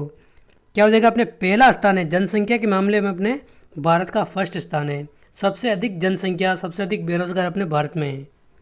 अगला प्रश्न है, सन 2011 की जनगणना के अनुसार भारत में जनसंख्या घनत्व कितने व्यक्ति प्रति वर्ग किलोमीटर है। तो देखिए भारत में जनसंख्या अगर देखें घनत्व प्रति वर्ग किलोमीटर में अपने 382 व्यक्ति निवास करते हैं, यानी कि 1 वर्ग किलोमीटर क्षेत्रफल में अपने 382 लोग निवास करते हैं औसत। तो ऑप्शन 3 हो जाएगा इसका करेक्ट आंसर। और देखिए दिल्ली जैसे क्षेत्र में तो हाल काफ़ी और बुरा है, 1 वर्ग किलोमीटर में 11,300 के समथिंग वहाँ पर लोग निवास करते हैं 1 वर्ग किलोमीटर में। और अपने बिहार में अगर देखें तो 1 वर्ग किलोमीटर में अपने 1106 व्यक्ति निवास करते हैं, यह आप ध्यान रखें। और राजस्थान में अगर बात करें तो अपने 200 व्यक्ति प्रति वर्ग किलोमीटर अपने निवास करते हैं राजस्थान में, क्योंकि राजस्थान अधिकांश हिस्सा अपने क्या है, मरुस्थल है। तो अपने 200 वर्ग किलोमीटर 200 व्यक्ति प्रति वर्ग किलोमीटर हो जाएगा करेक्ट आंसर राजस्थान में। और भारत के संदर्भ में अपने 382 व्यक्ति हो जाएगा करेक्ट आंसर। अगला प्रश्न है, भारत की जनगणना 2011 के आंकड़ों के आधार पर निम्नलिखित में से किस एक की जनसंख्या न्यूनतम है। तो देखिए भारत की जनगणना 2011 के अनुसार देखें तो सबसे न्यूनतम जनसंख्या अपने किस राज्य की है, सिक्किम की है। ऑप्शन 4 हो जाएगा इसका करेक्ट आंसर। सिक्किम की जनसंख्या अपने सबसे कम है। अगला प्रश्न है, जनगणना 2011 के अनुसार भारत के निम्न राज्यों में से किसकी जनसंख्या उत्तर प्रदेश के बाद सबसे अधिक है। तो देखिए उत्तर प्रदेश के बाद अगर बात करें तो किसकी जनसंख्या सबसे अधिक है, अपने यूपी के बाद अपने महाराष्ट्र की जनसंख्या सबसे अधिक है। महाराष्ट्र की जनसंख्या अपने सबसे अधिक है। ऑप्शन 2 हो जाएगा इसका करेक्ट आंसर। अगला प्रश्न है, जनसंख्या के घटते हुए क्रम में चीन और भारत के बाद कौन से 2 देश आते हैं। तो देखिए चीन और भारत के बाद अभी वर्तमान में अगर बात करें तो भारत टॉप पे है, सेकंड अपने चीन आ गया है। तो देखिए चीन और भारत के बाद अपने कौन सा है, अपने संयुक्त राज्य अमेरिका, और इसके बाद अपने इंडोनेशिया है। ऑप्शन 2 हो जाएगा इसका करेक्ट आंसर। यूएसए और इंडोनेशिया इसके बाद आते हैं। अगला प्रश्न है, अपने 1991 से 2001 के दशक में भारत की जनसंख्या में वृद्धि दर क्या रही है अपने। तो देखिए अपने 1991 से 2001 के दशक में अपने 21.54% अपने वृद्धि दर रही है। और अपनी 2011 की जनगणना के अनुसार अगर देखें तो लगभग 17.7% वृद्धि रही है। तो आप ये ध्यान रखें वृद्धि दर में थोड़ी कमी हुई है। भारत में ऊंची जन्म दर के क्या कारण क्या है, अपने ऊंची शिशु मृत्यु दर बिल्कुल कारण है। कम आयु में विवाह ये भी है। परिवार नियोजन की कमी ये भी है। उपयुक्त सभी हो जाएगा इसका करेक्ट आंसर। भारत में ऊंची जन्म दर के कारण ये सभी माने जाते हैं। अगला प्रश्न है, जनगणना 2001 के अनुसार स्त्री पुरुष का अनुपात कितना था, यानी कि 2001 में अपने लिंगानुपात कितना था। तो ये लिंगानुपात अपने 933 था 2001 में। और अपने 2011 की जनगणना में अपने लिंगानुपात कितना है, 943 है, यानी कि लिंगानुपात में क्या हुई है, वृद्धि हुई है। तो एक अच्छी खबर है ये। अपने लड़कों पर लड़कियों की संख्या कितनी है, 1000 लड़कों पर 2011 के अनुसार अगर देखें तो अपने 943 हैं। और 2001 में अपने कितने थे, 933 थी। तो अपने लिंगानुपात बढ़ा है। भारत में 2001 की जनगणना के अनुसार सर्वाधिक साक्षरता किस राज्य में थी। तो देखिए सबसे अधिक साक्षरता अपने केरल में है। भारत में जनसंख्या की क्या स्थिति है अपने, तो देखिए जनाभाव, देखिए जन का अभाव तो कैसे है यहाँ पर भर भर के जनसंख्या है। जनाधिक्य हो जाएगा इसका करेक्ट आंसर। संतुलित जनसंख्या भी नहीं है, जन की अधिकता है अपने, जनाधिक्य। ऑप्शन 2 करेक्ट आंसर हो जाएगा। अगला प्रश्न है परिवार नियोजन का अभिप्राय क्या है अपने। परिवार नियोजन किसे कहते हैं अपने, तो देखिए विवेकपूर्ण मातृत्व को अपने परिवार नियोजन कहते हैं। ऑप्शन 2 इसका करेक्ट आंसर हो जाएगा। भारत की जनसंख्या का लगभग कितने प्रतिशत ग्रामीण जनसंख्या है, तो क्या हो जाएगा इसका आंसर, तो देखिए लगभग 68.8% अपने ग्रामीण जनसंख्या है। भारत में जनाधिक्य के दुष्परिणाम क्या है, यानी कि जनसंख्या अधिक होने के क्या दुष्परिणाम है, तो देखिए निर्धनता, गरीबी आती है, बेरोजगारी भयंकर समस्या है, विकास की गति धीमी रहती है। उपयुक्त सभी हो जाएगा इसका करेक्ट आंसर। भारत में विश्व के कितने प्रतिशत जनसंख्या निवास करती है, क्या हो जाएगा इसका आंसर, फटाफट से आप कमेंट करके बताइए। मैंने इसी वीडियो में आपको बताया था। तो देखिए भारत में अगर देखें विश्व की लगभग 17.5% जनसंख्या अकेले एक भारत में निवास करती हैं, अकेले भारत में। तो अपने 17.5% तो जनसंख्या निवास करती हैं। और विश्व का अगर देखें तो क्षेत्रफल अपने भारत मात्र 2.4% है। भारत के पास मात्र 2.4% ज़मीन है और यहाँ पर 17.5% जनसंख्या विश्व की निवास करती है। अगला प्रश्न है क्षेत्रफल की दृष्टि से भारत का विश्व में कौन सा स्थान है, तो देखिए क्षेत्रफल में अगर देखें तो भारत विश्व में 7वें नंबर पर आता है, 7वें नंबर पर। तो ऑप्शन 1 हो जाएगा इसका सही आंसर। ऑप्शन 1 इसका सही आंसर है। भारत में जनसंख्या वृद्धि दर का कारण कौन सा नहीं है, यहाँ पर देखिए नहीं पूछा है, नहीं। तो देखिए बाल विवाह निश्चित तौर पर कारण है। धार्मिक अंधविश्वास भी एक प्रबल कारण है जनसंख्या वृद्धि दर का, ये भी आप ध्यान रखें। परिवार नियोजन से जनसंख्या वृद्धि नहीं होती है, परिवार नियोजन अपने क्या है, जनसंख्या संतुलित करता है। तो ये कारण नहीं है। बाकी देखिए गरीबी भी कारण है। ऑप्शन 3 हो जाएगा इसका सही आंसर। ऑप्शन 3 इसका सही आंसर है। अगला प्रश्न है 2011 में बिहार का जनसंख्या घनत्व कितना है अपने, तो देखिए 2011 में बिहार का जनसंख्या घनत्व कितना हो जाएगा अपने, 1106 हो जाएगा इसका करेक्ट आंसर। ऑप्शन 1 सही आंसर हो जाएगा। अगला प्रश्न है देश में नवीनतम जनगणना 2011 के अनुसार अनुसूचित जाति की जनसंख्या का अनुपात कितना है, तो देखिए अनुसूचित जाति यानी कि एससी जनसंख्या कितनी निवास करती है अपने भारत में कुल जनसंख्या का, तो देखिए लगभग अगर बात करें तो 2011 के अनुसार 16.63% ये अपने एससी जनसंख्या भारत में निवास करती हैं। अनुसूचित जाति का सर्वाधिक अनुपात वाला राज्य कौन सा है, तो देखिए सबसे अधिक एससी जनसंख्या यानी कि अनुसूचित जाति ये अपने पंजाब में निवास करती हैं। लगभग 31.9% अपने पंजाब की जो जनसंख्या है उसका 31.9% अपने अनुसूचित जाति हैं। अगला प्रश्न है अनुसूचित जनजाति की संख्या देश की जनसंख्या का कितना % है, देखिए वो तो अपने अनुसूचित जाति देखा था यानी कि एससी, और ये अपने अनुसूचित जनजाति यानी कि एसटी, इसकी जनसंख्या अपने भारत के कुल जनसंख्या का कितना प्रतिशत है, 8.6% है। कितना है अपने 8.6%। ऑप्शन 4 करेक्ट आंसर हो जाएगा। देश में अनुसूचित जनजाति की जनसंख्या का राज्य की कुल जनसंख्या में सर्वाधिक अनुपात वाला राज्य कौन सा है, तो देखिए कुल अगर बात करें तो ऐसा कौन सा राज्य है जहाँ पर सर्वाधिक मात्रा में अनुसूचित जनजाति निवास करती हैं % में, तो देखिए मिजोरम की कुल जनसंख्या का सर्वाधिक प्रतिशत अपने क्या है, एसटी यानी कि अनुसूचित जनजाति जनसंख्या है। तो ऑप्शन 2 करेक्ट आंसर है। अगला प्रश्न है 2011 में देश की जनसंख्या का कितना भाग कार्यशील जनसंख्या है, तो देखिए 2011 में अगर बात करें तो मात्र 39.8% कार्यशील जनसंख्या है, काम करने वाली जनसंख्या है जिनके पास रोजगार है। अगला प्रश्न है 2001 से 11 के दशक में देश की जनसंख्या वृद्धि दर कितनी रही है, तो देखिए 1 से 11 के दशक में अगर बात करें तो अपने ये 17.7% रही हैं। और अपने 2091 से अपने 1991 से 2001 की बात करें तो 21.4 के समथिंग रही हैं। तो अपने 2011 की जनगणना में अपने कितने 17.7% ये जनसंख्या वृद्धि दर है। अगला प्रश्न है देश में सर्वाधिक लिंगानुपात वाले राज्यों का समूह कौन सा है, तो देखिए सबसे अधिक लिंगानुपात अपने किस राज्य में है, तो देखिए ये सभी को बताएं केरल में है, लेकिन केरल यहाँ पर पहले ही ऑप्शन दे रखा है। तो केरल के बाद कौन सा राज्य है अपने, केरल के बाद तमिलनाडु है, तमिलनाडु, और तमिलनाडु के बाद अपने आंध्र प्रदेश है। यहाँ पर अपने सबसे अधिक लिंगानुपात हैं। फर्स्ट पे अपने केरल है, फिर तमिलनाडु, फिर आंध्र प्रदेश, और ये अपने 2011 की जनगणना के अनुसार बात कर रहे हैं हम।